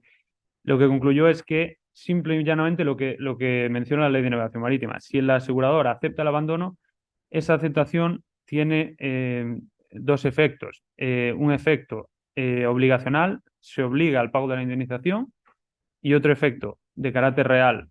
Los restos, si existen, se transfieren a la propiedad de la compañía aseguradora, salvo renuncia. Siempre se puede pactar en la póliza renuncia a los restos. Por tanto, se le dio un reconocimiento jurisprudencial al régimen del abandono y a partir de esta sentencia no parece complicado que, habiendo aceptado el abandono, se trate de huir de sus consecuencias. La principal es el pago de la indemnización, sin perjuicio de que pudiera llegar a existir una causa de exclusión de cobertura. Si la compañía aseguradora consideraba que existía tal causa de exclusión, debió rechazar el abandono en 30 días, no aceptarlo. No, es firme, esta sentencia es firme, sí. Bueno, siguiendo un poco pensando qué otros accidentes pueden ocurrir y qué litigios generan, hay una clase de siniestros muy sui generis que son los incendios en puertos deportivos. Ha habido un caso muy trascendente desde el punto de vista económico y también por su interés jurídico, que acabó siendo resuelto por el Tribunal Supremo en el año 15, que ahí os pongo la sentencia, y que trató muchas cuestiones, entre ellas la de la competencia objetiva, llegó hasta el Supremo, que luego entraré en profundidad en lo de la competencia objetiva, pero el interés mayor, si cabe, de esta sentencia es el siguiente. En derecho marítimo existe un convenio, que es el Convenio de Londres de limitación de responsabilidad por reclamaciones de derecho marítimo, que se aprobó en el 76 y hubo un protocolo en el 96, que faculta a los armadores a limitar su responsabilidad por reclamación, por créditos marítimos, por reclamaciones derivadas de créditos marítimos, hasta unos importes concretos que varían en función del tonelaje de los buques. Se fija además con una escala y si son buques de menos de 2.000 toneladas de arqueo bruto, pues el límite es una cifra, si son más de 2.000 es otra. ¿Qué ocurre? Que en este caso lo que se discutió es si una embarcación de recreo y no un buque mercante tenía derecho o no a limitar su responsabilidad. ¿Por qué? Pues porque en este supuesto un solo buque, una sola embarcación, quiero decir, generó daños como consecuencia del incendio, no recuerdo a cuántas, pero poner a 10 o 15 embarcaciones. Entonces el importe de los daños fue muy superior incluso al límite máximo de indemnización que tenía cubierto en la póliza. Y entonces, pues el asegurado, el armador de esa embarcación de recreo como responsable del incendio, invocó su derecho a limitar responsabilidad con base en este convenio. Pero el Tribunal Supremo le dijo que no, que la limitación de responsabilidad al menos hasta el año 15, siempre ha sido discutido, pero bueno, con esta sentencia está más claro, es exclusiva, o así lo entiende el Tribunal Supremo Español, para aquellas embarcaciones o buques que realicen actividades comerciales. Vino a decir que si la embarcación fuera una embarcación dedicada al charter, sí podría limitar su responsabilidad. ¿Por qué? Y dice el Tribunal Supremo, al constituir un régimen privilegiado respecto del resarcimiento integral de los daños y perjuicios que constituye la regla general en derecho de daños, no está justificado tal régimen privilegiado cuando la embarcación cuyo uso o tenencia ha causado los daños es una embarcación de recreo.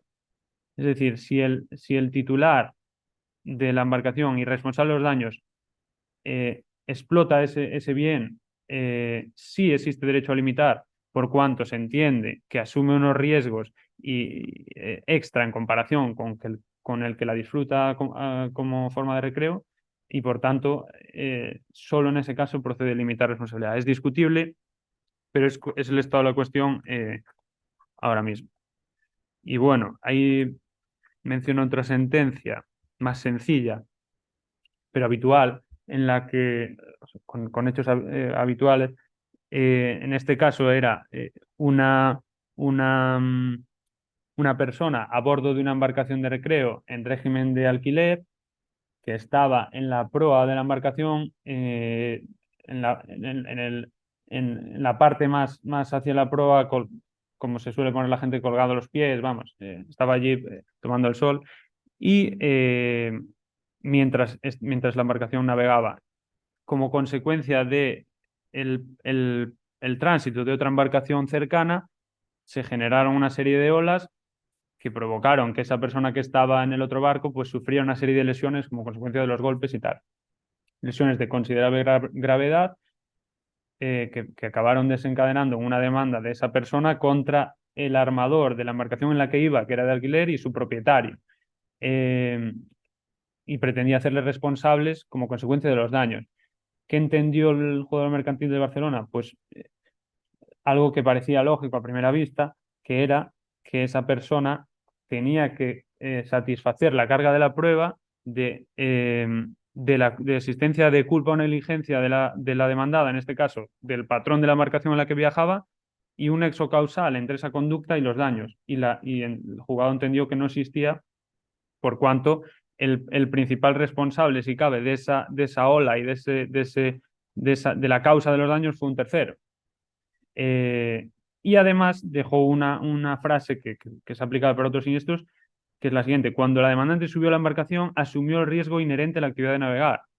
Y cuando se colocó en la proa, en navegación, más si cabe. Eso no lo dijo, pero lo digo yo. Vamos, me da esa sensación.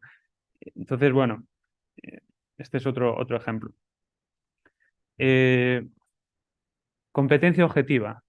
Insisto con esta cuestión porque puede parecer una cuestión puramente procesal, pero que en la práctica del día a día de los despachos nos genera una cantidad de quebraderos de cabeza considerable. ¿Por qué? Porque cuando hablo de competencia juegos mercantil o primera instancia, la norma a la que tenemos que acudir es la ley orgánica del Poder Judicial, que hasta hace 2 días, hasta el año 22, fijaba la competencia mercantil para aquellas pretensiones relativas a la aplicación del derecho marítimo. Por eso está tachado, porque eso era hasta el año 2022. ¿Qué ocurre? Que esa dicción, pretensiones relativas a la aplicación del derecho marítimo, generaba muchas disputas en supuestos fronterizos, particularmente en materia de seguro marítimo, de embarcaciones de recreo. Nunca quedó claro, o no es que no quedara clara, pero siempre había disputa en cuanto a qué juzgado tenía que conocer de esa cuestión.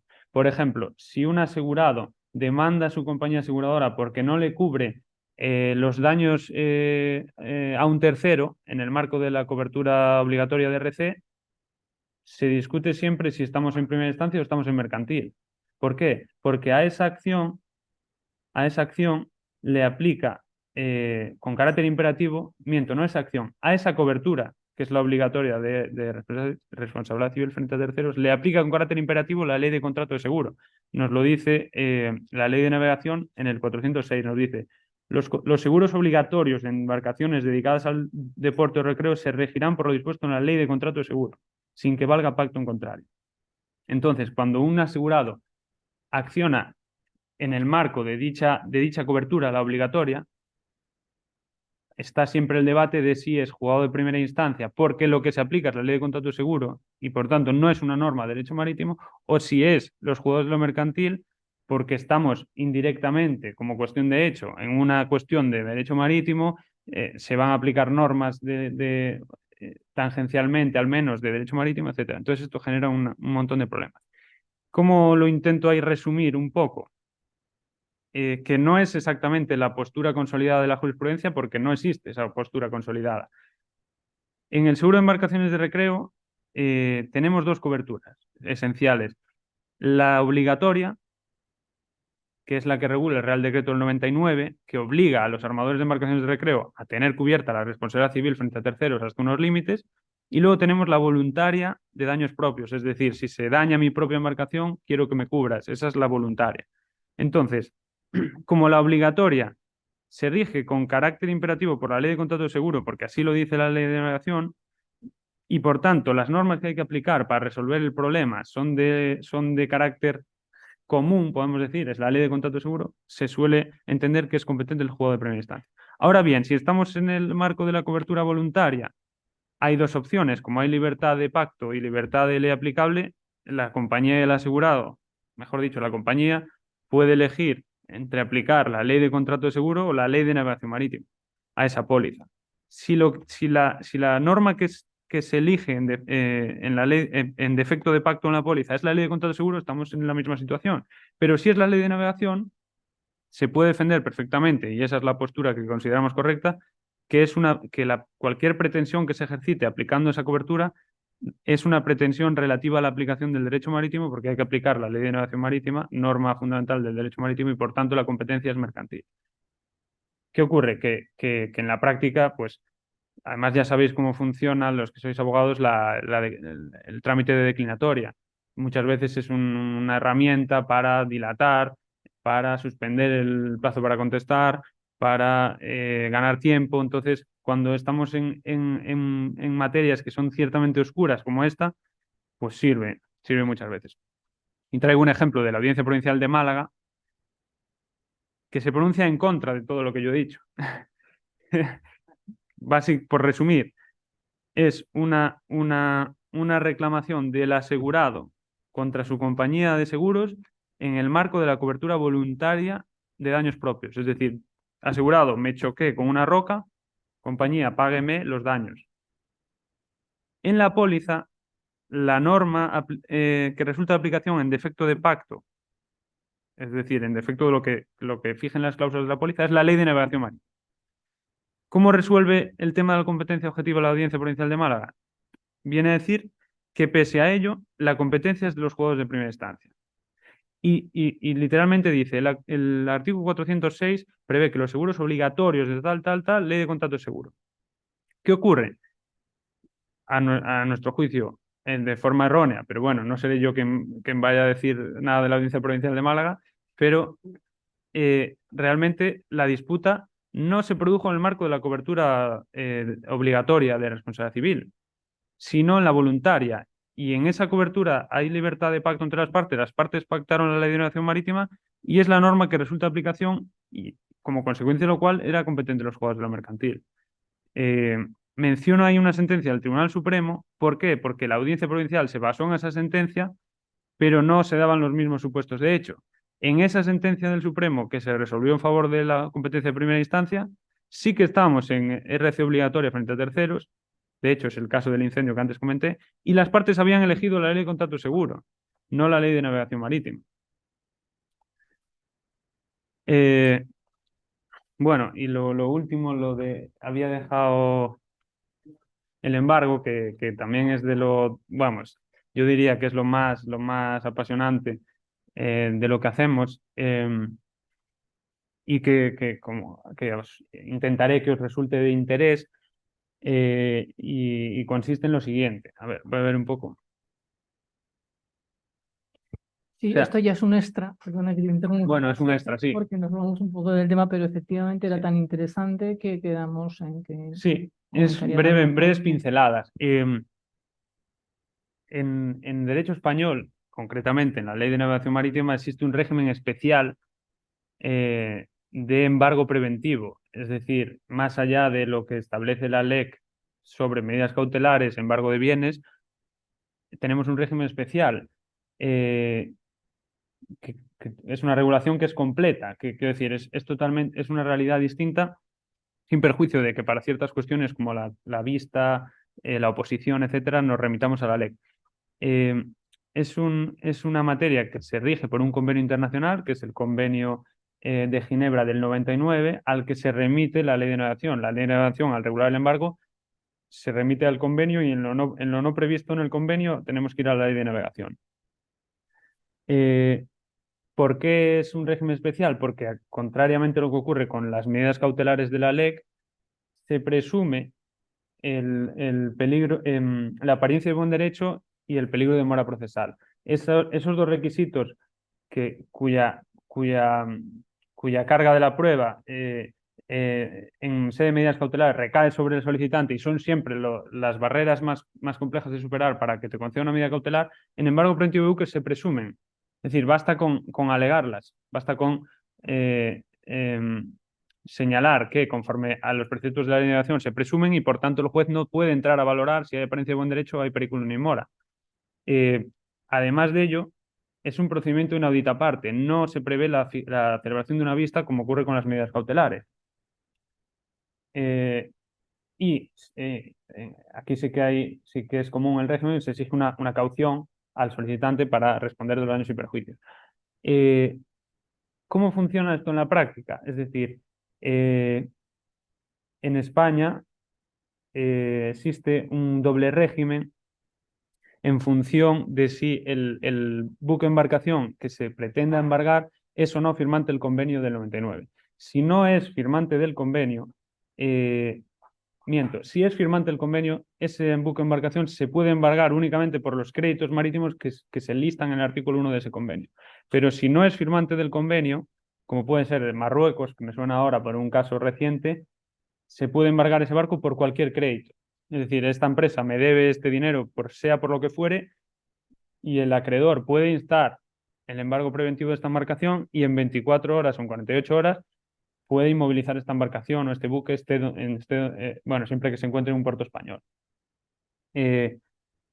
Esta es una medida muy efectiva desde el punto de vista del acreedor, porque si un acreedor paraliza un buque mercante o una embarcación del acreedor sujeta a charter, los perjuicios para el deudor son considerables y entonces, enseguida quiere liberar la embarcación y para eso tiene dos opciones, o pagar o prestar una contragarantía, dejar el dinero consignado al juzgado a instancias del procedimiento posterior que se siga para resolver el fondo del asunto. Oposición, pongo ahí, claro, el acreedor, si le paraliza la embarcación, si se acuerda del embargo preventivo, tiene un trámite para oponerse, no es la vista para que se acuerde o no la medida, pero sí para oponerse. Él puede probar que ese buque o esa embarcación no era embargable porque no se daban los requisitos para ello y por tanto se ha embargado de manera improcedente y tiene derecho a los daños y perjuicios que le haya causado, lógicamente, que él podría obtener prácticamente de manera directa o con una responsabilidad objetiva de esa caución que ha fijado el solicitante. Tengo un caso de embargo preventivo ahora en la cabeza que puedo más o menos comentar y que es muy próximo a lo que hablamos en las jornadas. Esto es una embarcación de recreo de lujo que se encuentra en las Baleares, que está sometida a charter. Es decir, vuelvo un paso atrás. Esta embarcación es propiedad de una sociedad abanderada una sociedad que está domiciliada en el extranjero, pero que firma un contrato de arrendamiento casco desnudo con otra sociedad española, en virtud del cual la sociedad española gestiona esa embarcación durante la temporada alta en las Baleares, cobra de los terceros subarrendatarios, paga los gastos, es decir, opera esa embarcación, hace negocio con esa embarcación y al finalizar la temporada los beneficios van para el propietario a cambio de una comisión, ¿no? Es un mecanismo bastante habitual en España para operar embarcaciones de lujo, etc. ¿Qué ocurre? Que la embarcación que la opera, finaliza la temporada, no paga los beneficios derivados de la explotación. Entonces, el propietario es acreedor de, bueno, le deben una cantidad considerable. ¿Qué alternativas tiene? Pues una de ellas es embargar preventivamente uno de los buques o embarcaciones propiedad de esa empresa que la opera. En este caso, así se hizo, se embargó esa embarcación. El acreedor, en vez de proceder al pago de las cantidades que debía, porque no estaba de acuerdo con la liquidación, etcétera, prestó garantía en forma de aval bancario en el juzgado, consiguiendo así liberar su embarcación y seguir operándola. Y lo interesante quizá de este caso es que como reacción a ese primer embargo en España del acreedor frente al que se entiende que es el deudor, el deudor instó el embargo preventivo de otra embarcación del acreedor, del propietario, en Francia. ¿Y por qué lo menciono? Para empezar, ese embargo en Francia era improcedente en el sentido de que no existía crédito del deudor contra el acreedor. Es decir, el crédito era en el sentido contrario. ¿Pero qué ocurre en Francia? Pues que no resulta de aplicación el convenio de Ginebra del 99, sí el de Bruselas del 52, que era anterior, pero en Francia no se exige garantía para embargar. Es decir, en Francia te presentas en un juzgado, dices que este señor me debe tanto dinero y embargue usted ese barco. Y el juez francés lo embarga. Como consecuencia de todo esto, la embarcación del acreedor, de la persona que le debían grandes cantidades de dinero, estuvo paralizado varios meses en Francia sin poder generar beneficios. ¿Qué ocurrió? Pues el acreedor, a través de sus abogados en Francia, se presentó a un trámite de oposición, se presentó ante el juez francés y demostró con un informe pericial económico que él no era el malo de la película, él era el acreedor. Y convenció al juez francés de que, sin perjuicio de las disposiciones de derecho francés y del convenio del 52 de Bruselas, el que solicitó el embargo preventivo en Francia no tenía crédito. El juez francés levantó ese embargo, por tanto, abriendo la puerta al acreedor a iniciar un procedimiento posterior en reclamación de daños y perjuicios por ese embargo que fue improcedente.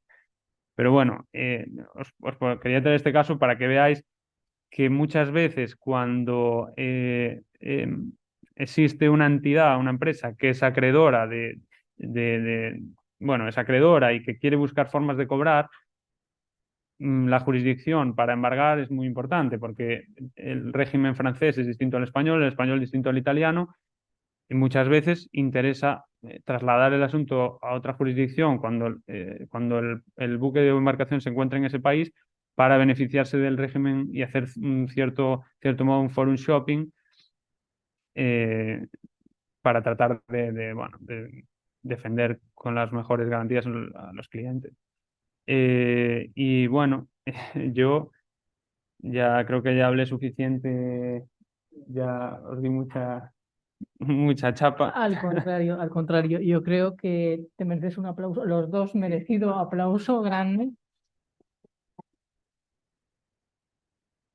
porque nos habéis transmitido no solamente vuestros amplios conocimientos y experiencia, sino la pasión por esta materia que, como comentaba Marta, tiene tantos matices, ¿no? Y entonces aquí hemos podido ver bien estos matices desde los dos puntos de vista. Entonces, muchas gracias. Ahora sí vamos a abrir un turno de preguntas, ¿no? Yo sé que este tema genera debate. También hay preguntas a través de los participantes online. Entonces creo que lo mejor es que vayamos intercalando, vamos preguntando y voy intercalando por orden de preguntas con las que son online. Entonces, perdona tu nombre, ¿no? Álvaro, habías hecho antes una pregunta al principio. Sí, Pregunta era, Ah, eso te... bueno, si hay que repetir, ¿cuál es el concepto? sí, por si acaso. sí, pregunta era acerca de la cobertura de la póliza en caso de que para los debates no tuviese la titulación necesaria para ese tipo de embarcación, cuando tuviese directamente titulación. ¿Qué opinaba en cuanto a si había o no aseguramiento por parte de la compañía A ver. aseguradora?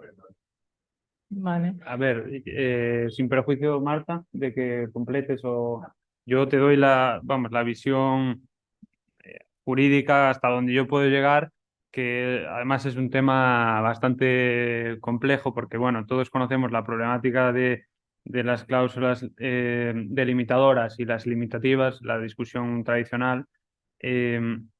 Vamos a ver, como decía antes, en sede de seguro marítimo de embarcaciones de recreo tenemos que diferenciar en qué cobertura estamos, si estamos en RC obligatoria o si estamos en daños propios. ¿Por qué? Porque en RC obligatoria, conforme al 406 de la Ley de Navegación, aplica con carácter imperativo la Ley de Contrato de Seguro, y la Ley de Contrato de Seguro es también el artículo 3, las protecciones del asegurado y el debate de si esta cláusula que está en las condiciones generales es limitativa de mis derechos o no.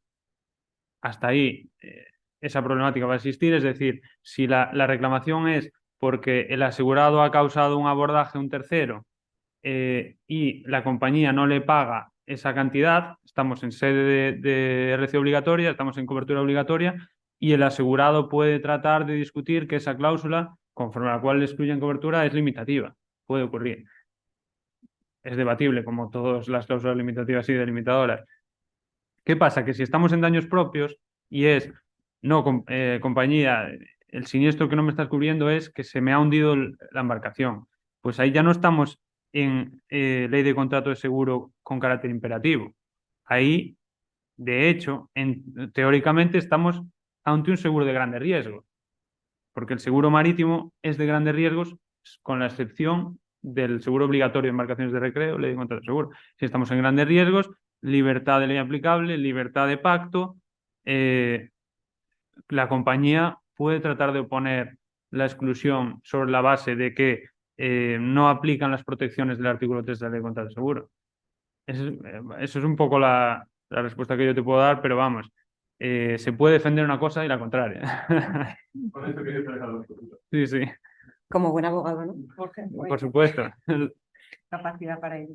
Pues, Joana, sí, bueno, Sí, sí, puedo- por sí, supuesto, puedo por contestar. supuesto. Yo directamente como primera aproximación, gracias, pero no. O sea, lo necesitamos. O sea, me parece un documento o sea, totalmente importante y totalmente esencial, con lo cual, o sea, no. Yo rechazaría, vamos, o sea, así, directamente, es que no. Pasa la pregunta, por ejemplo, esto muy de en el tema de titulación, ¿se reconocen las titulaciones otorgadas por otros países de la Unión Europea en España? Y ahora que Reino Unido ya no está en la Unión Europea, también tiene validez en España.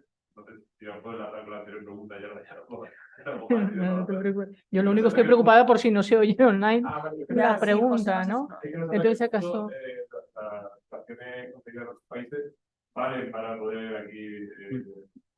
Tu pregunta es como si se homologan o realmente son equiparables las titulaciones de otros países, ¿no? A eso se refiere.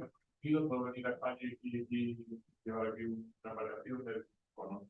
Ujú. Al ser homologadas. Sí, yo te diría, porque, bueno, ese es un punto también que da lugar a exclusiones, a rechazos de siniestros. Te diría que depende, porque hay titulaciones que sí están homologadas por la Marina Mercante y otras que no.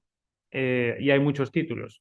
Entonces, nosotros sí que hemos visto en el despacho rechazos de siniestros por tener un título que no esté homologado. ¿Me explico? Entonces,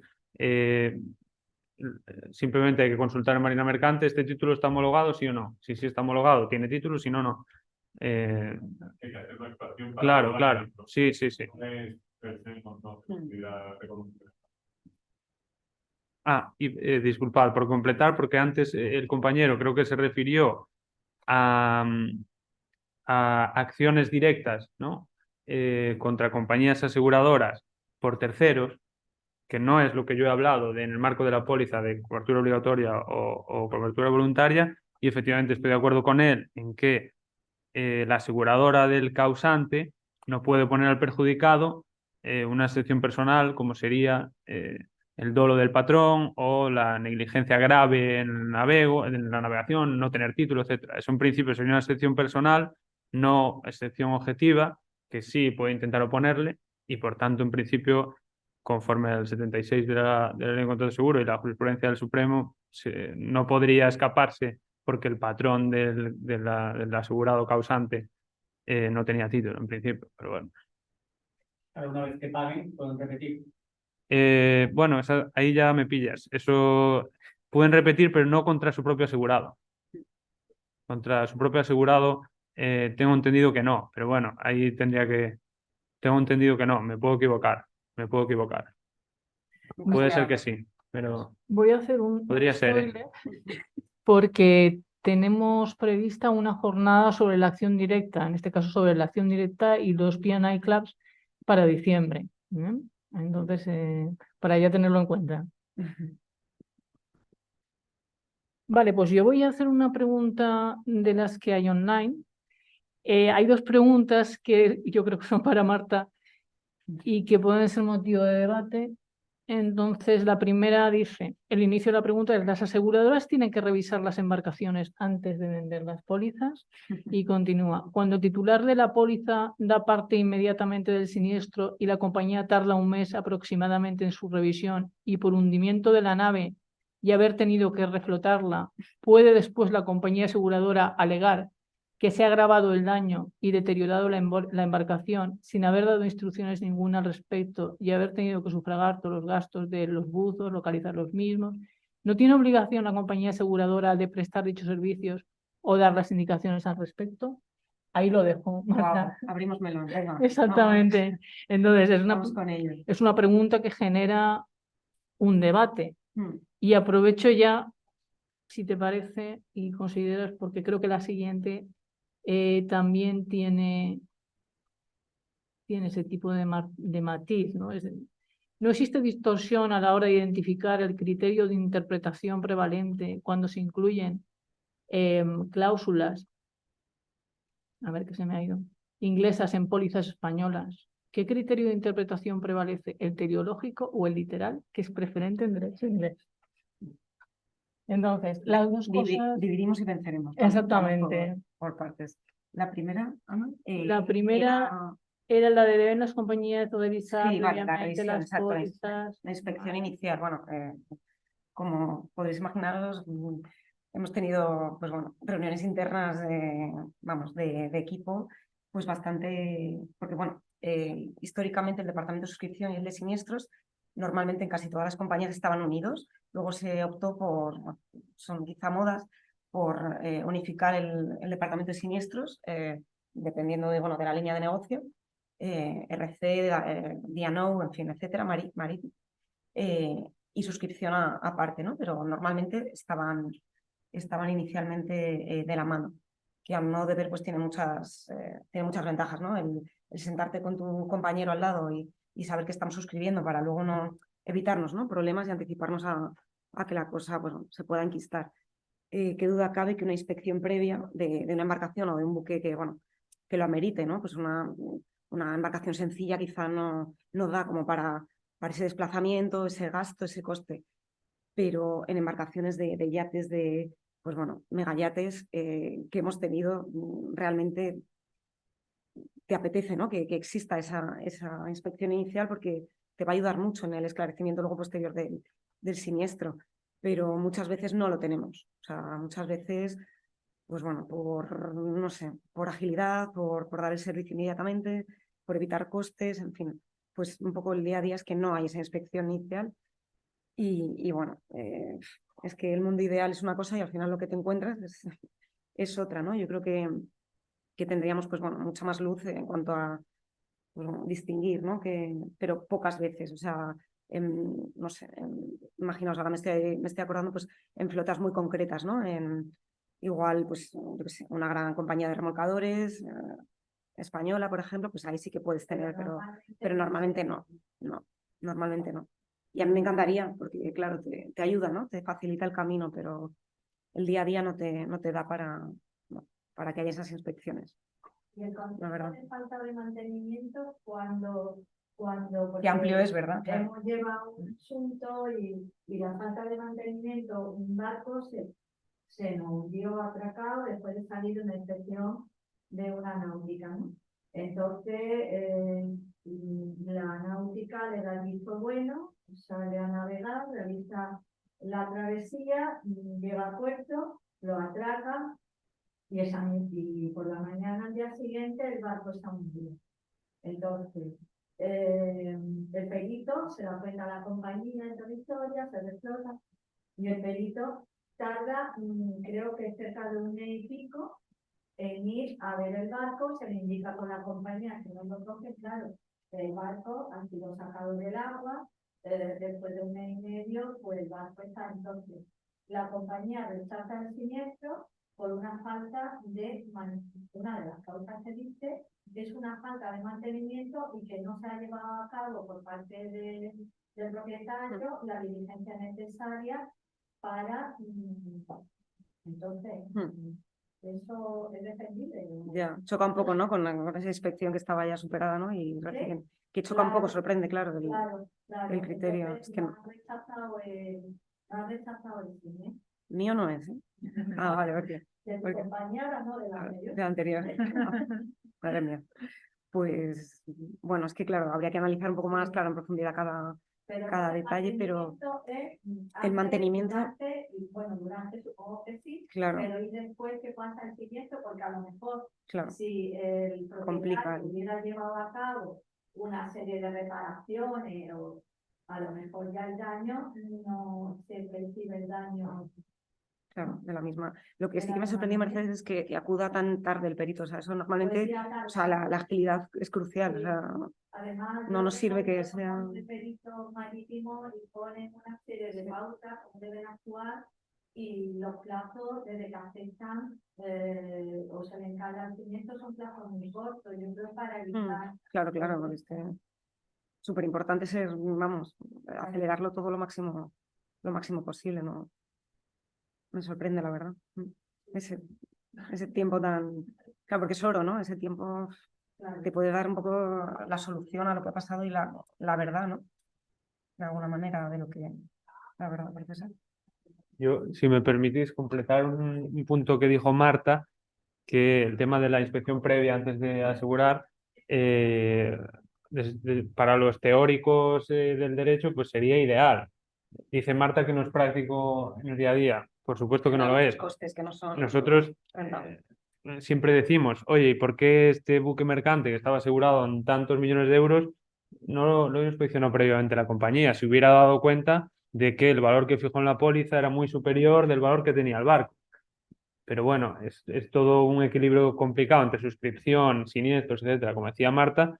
Y además, y aquí hago un apunte teórico, simplemente que en derecho marítimo existe lo que se conoce como póliza estimada, que supone que el valor que figura en la póliza se presume como un valor vinculante para las partes en el contrato. Es decir, es todavía, si cabe, más grave, porque asumo el riesgo de que esté asegurando un buque por un valor superior al valor real que tiene, pero es que además luego me va a ser muy complicado, porque hay una presunción en mi contra, demostrar que ese buque valía menos. Entonces, inspección previa, ojalá, porque sería muy positivo desde el punto de vista asegurador, pero comercialmente imposible. Efectivamente, no es manejable. Sí, sí. Una cosilla, por ejemplo, el barco este había pasado la ITV en el año 2018 y bueno, el siniestro pasó en el 2019. No tenía el plazo de 5 años, sería ahora en el año. ¿Hasta qué punto la compañía le da valor al haber superado esa inspección técnica en un momento determinado? ¿O eso no se considera? Hombre, es importante, pero si el perito determina que ha habido un mantenimiento poco diligente y no adecuado, claro, habría que profundizar en esas causas que el perito. Y no habéis intentado contra peritaje. Claro, Sí, ya muchas lo hemos veces hecho, es. estamos ahí Exacto, marcados, justo. por eso. Sí, Claro, yo Mercedes, más que en es que no. más que en la compañía, pensaría en el juez, que le da más valor. Pues, a ver, los pueblos de primera instancia cuesta conocimientos que los... tampoco sí, se pierden, ¿no? Entonces ellos quieren saber qué te da la culpa y ya está. claro. Hay una pregunta para Jorge, que es en caso de salvamento de vidas no hay premio, es así, está... Bueno, esa está muy bien. No, no hay premio. Esa es una obligación de todo ciudadano y de todo navegante, salvar la vida humana que está en peligro. Por supuesto que no hay premio. El premio se reserva para aquellas actuaciones, si lo pensáis, tiene cierta lógica, esas actuaciones que hayan evitado que un bien de un valor X deje de tener ese valor. Entonces, si os queréis dedicar a salvar personas, pero también, solo vais a cobrar si salváis bienes. Y tenemos otra que pregunta, ¿para participar en regatas hace falta seguro específico o cláusula específica? Si fuese así y no lo tuviese y el siniestro no tiene nada que ver con la participación de la regata, por ejemplo, una vía de agua por un pico de fondo abierto, quedaría cubierto. Vayamos con la regata. Sí se tiene que contemplar, o sea, efectivamente hay que trasladar pues qué tipo de riesgo es, ¿no? Y en este caso, si es una embarcación de regata, tiene que, vamos, considerarse y entonces, es que no, me he quedado como regular con el resto de la pregunta. Porque era larga. O sea, fuera de la competición, ¿no? Sí. No, yo diría, vamos, que es todo el ámbito de regata, vamos, o sea, ese es su Nos preguntan también daños morales y perjuicios ocupantes embarcaciones charter por no reunir condiciones la embarcación según el contrato de alquiler. Madre mía, hemos visto muchas series americanas y a veces se nos pega la... Sí. No, pues bajo la póliza... Hay otra Complicado. pregunta que se nos ha quedado en el tintero que había por ahí, era la inserción de cláusulas inglesas en puertos españolas, pero yo creo que nos llevaría bastante tiempo, ¿no? Sí. Un tema que esté un poco del tema. Yo, si quieres, Ana, digo tres Que no se tres oía. ideas de eso. Perdona, es que no se oía el micro. Ah. Vuelvo a repetir, porque tenía el micro cerrado, sobre la inserción de cláusulas inglesas en las cláusulas, en las condicionado Las pólizas. español, que Yo, nos había quedado un poco ahí. si me permitís, no voy a resolver nada porque ese es un tema muy conflictivo, pero sí que apuntar que en muchas ocasiones, en muchas pólizas, confluyen cláusulas inglesas con cláusulas españolas. Y entonces, esa es un poco la pregunta que nos hacen es cómo se resuelve ese conflicto. Pues ese conflicto es muy complicado de resolver. Desde luego, sí que tenemos clara la jerarquía entre cláusulas particulares y especiales y cláusulas generales. ¿Qué ocurre? Es decir, las particulares y especiales priman sobre las generales. Está ahí muy bien. Pero ¿qué ocurre si entre las generales hay conflicto entre las inglesas y las españolas? Pues eso es una cuestión de pura interpretación, porque la española puede excluir un riesgo y la inglesa cubrirlo, pero ambas son generales. Entonces, ¿qué prima? ¿La exclusión de la exclusión, la cobertura de la exclusión de la cobertura? Ese es un problema muy frecuente. Yo entiendo que se debe resolver con una solución comercial de la compañía, pero claro, es decir, en esta clase de conflictos me has excluido este riesgo en esta cláusula, pero me lo has incluido en esta otra, en principio, hombre, se debe intentar que acabe cubriendo sin esto, pero desde un punto de vista jurídico no tiene respuesta, porque no hay jerarquía entre dos condicionados jerárquicamente iguales, ¿sabes? Entonces, Sí. bueno, eso es todo lo que... Sí. Muy bien. Nos quedan como 5 minutos. ¿Alguna otra pregunta por aquí? Porque antes sí que había el compañero, yo creo que tú tenías una pregunta antes y te he cortado, te he dicho que dejamos para el final. He estado buscando y he visto que también hay seguro de defensa jurídica. Pero es opcional o... Es una cobertura, sí, una cobertura. Y se requería por el artículo 76 AG, imagino, Sí. de la ley de contratos. Sí, porque la ley de navegación no regula el seguro de defensa jurídica. Entonces, tenemos que irnos a la ley de contrato de seguro. No hay mención. Digamos, la revisión que hay de la ley de navegación Sí. a la ley de contrato de seguro es para las embarcaciones de recreo. Claro, habría que ver. Únicamente, ¿no? Sí, la ley de navegación en el 406 dice: los seguros obligatorios de embarcaciones dedicadas al deporte de recreo se regirán por los dispuestos de la ley de contrato de seguros sin que valga pacto contrario. la cobertura de defensa jurídica no forma parte del seguro obligatorio, salvo que yo esté equivocado. Ese seguro se regula en el Real Decreto del 99. Ahí no sale la cobertura de defensa jurídica. Entonces, para mí es una cobertura voluntaria. Y si es voluntaria, hay libertad de... La adicción. Claro, la pagas. Hay libertad de pacto. Si hay libertad de pacto y la compañía ha querido que no sea la ley de navegación, perdón, que no sea la ley de contrato de seguro y sea otras disposiciones contractuales en la póliza, yo entiendo que esas son es decir, se aplica libertad de pacto. Depende de cómo esté Y el configurado. régimen de responsabilidad civil es subjetivo público. Sí, Que tienes la víctima, tiene que... sí, por demostrar supuesto, la por culpa, supuesto. los tres Sí, sí. También se repercute que en caso de una embarcación que le causa lesiones a una persona que está nadando, ahí es de riesgo, también... Probablemente sí, probablemente sí. O sea, estamos en responsabilidad civil extracontractual, pero hay que ver exactamente si hay si se aplica teoría del riesgo, etcétera. Pero es un sistema basado en la culpa. No existe responsabilidad objetiva por un accidente de una embarcación con un tercero. Eso por supuesto. Entonces, los barcos cruceros, ¿qué son? ¿Hoteles encima del mar? No, ¿Son no. barcos? ¿Qué son? Pues eso es otro melón que abrimos y cerramos rápido. Esos son buques de pasaje. Y los buques de pasaje tenemos otro convenio, el convenio de Atenas, que regula las responsabilidades de los porteadores, de las ferries, por lesiones personales, por cualquier incidente a bordo. Y luego tenemos reglamentos europeos.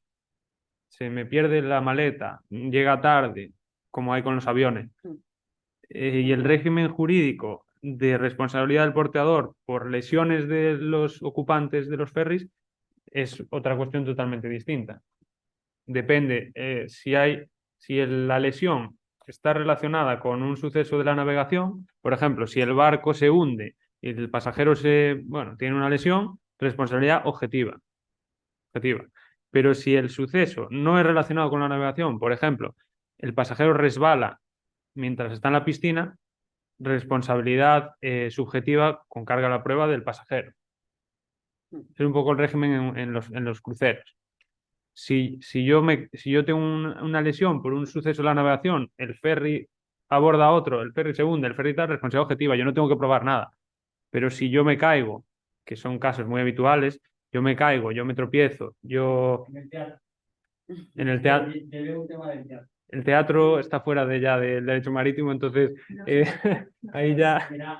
Aunque nos encanta. Por mala Sí. todas las instalaciones de Claro. suelo. Bueno, yo entiendo que sigue siendo del reclamante la carga de la prueba, de que esto estaba mal, etcétera. Bueno, vamos a ver. ¿Hay alguna otra pregunta? Pido disculpas a aquellos compañeros que no se pueden formular porque evidentemente nos quedamos ya sin tiempo. Y deciros, bueno, que tenemos en el Congreso, el 18 Congreso de la Abogacía Malagueña, nuestro Congreso, que lo tenemos en noviembre, y que desde la sección hemos programado una conferencia muy interesante que es sobre reclamaciones por accidentes aéreos y marítimos por causa técnica y sus responsabilidades. Y vendrá a darla la conferencia la dará a Jim Pues, que es director del Instituto de Transporte y profesor titular de Derecho Mercantil de la Facultad de Derecho de la Universidad Jaume I de Castellón. Entonces, animaos a todos los participantes aquí presenciales y también a los online, que además me han dicho, esto lo digo con la boca pequeña, que hay un descuento por parte del colegio si la inscripción se hace antes del 29 de septiembre, creo, ¿vale?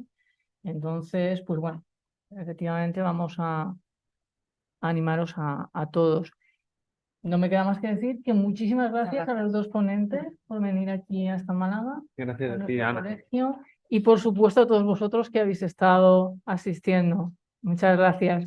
Y damos un aplauso para finalizar. Gracias.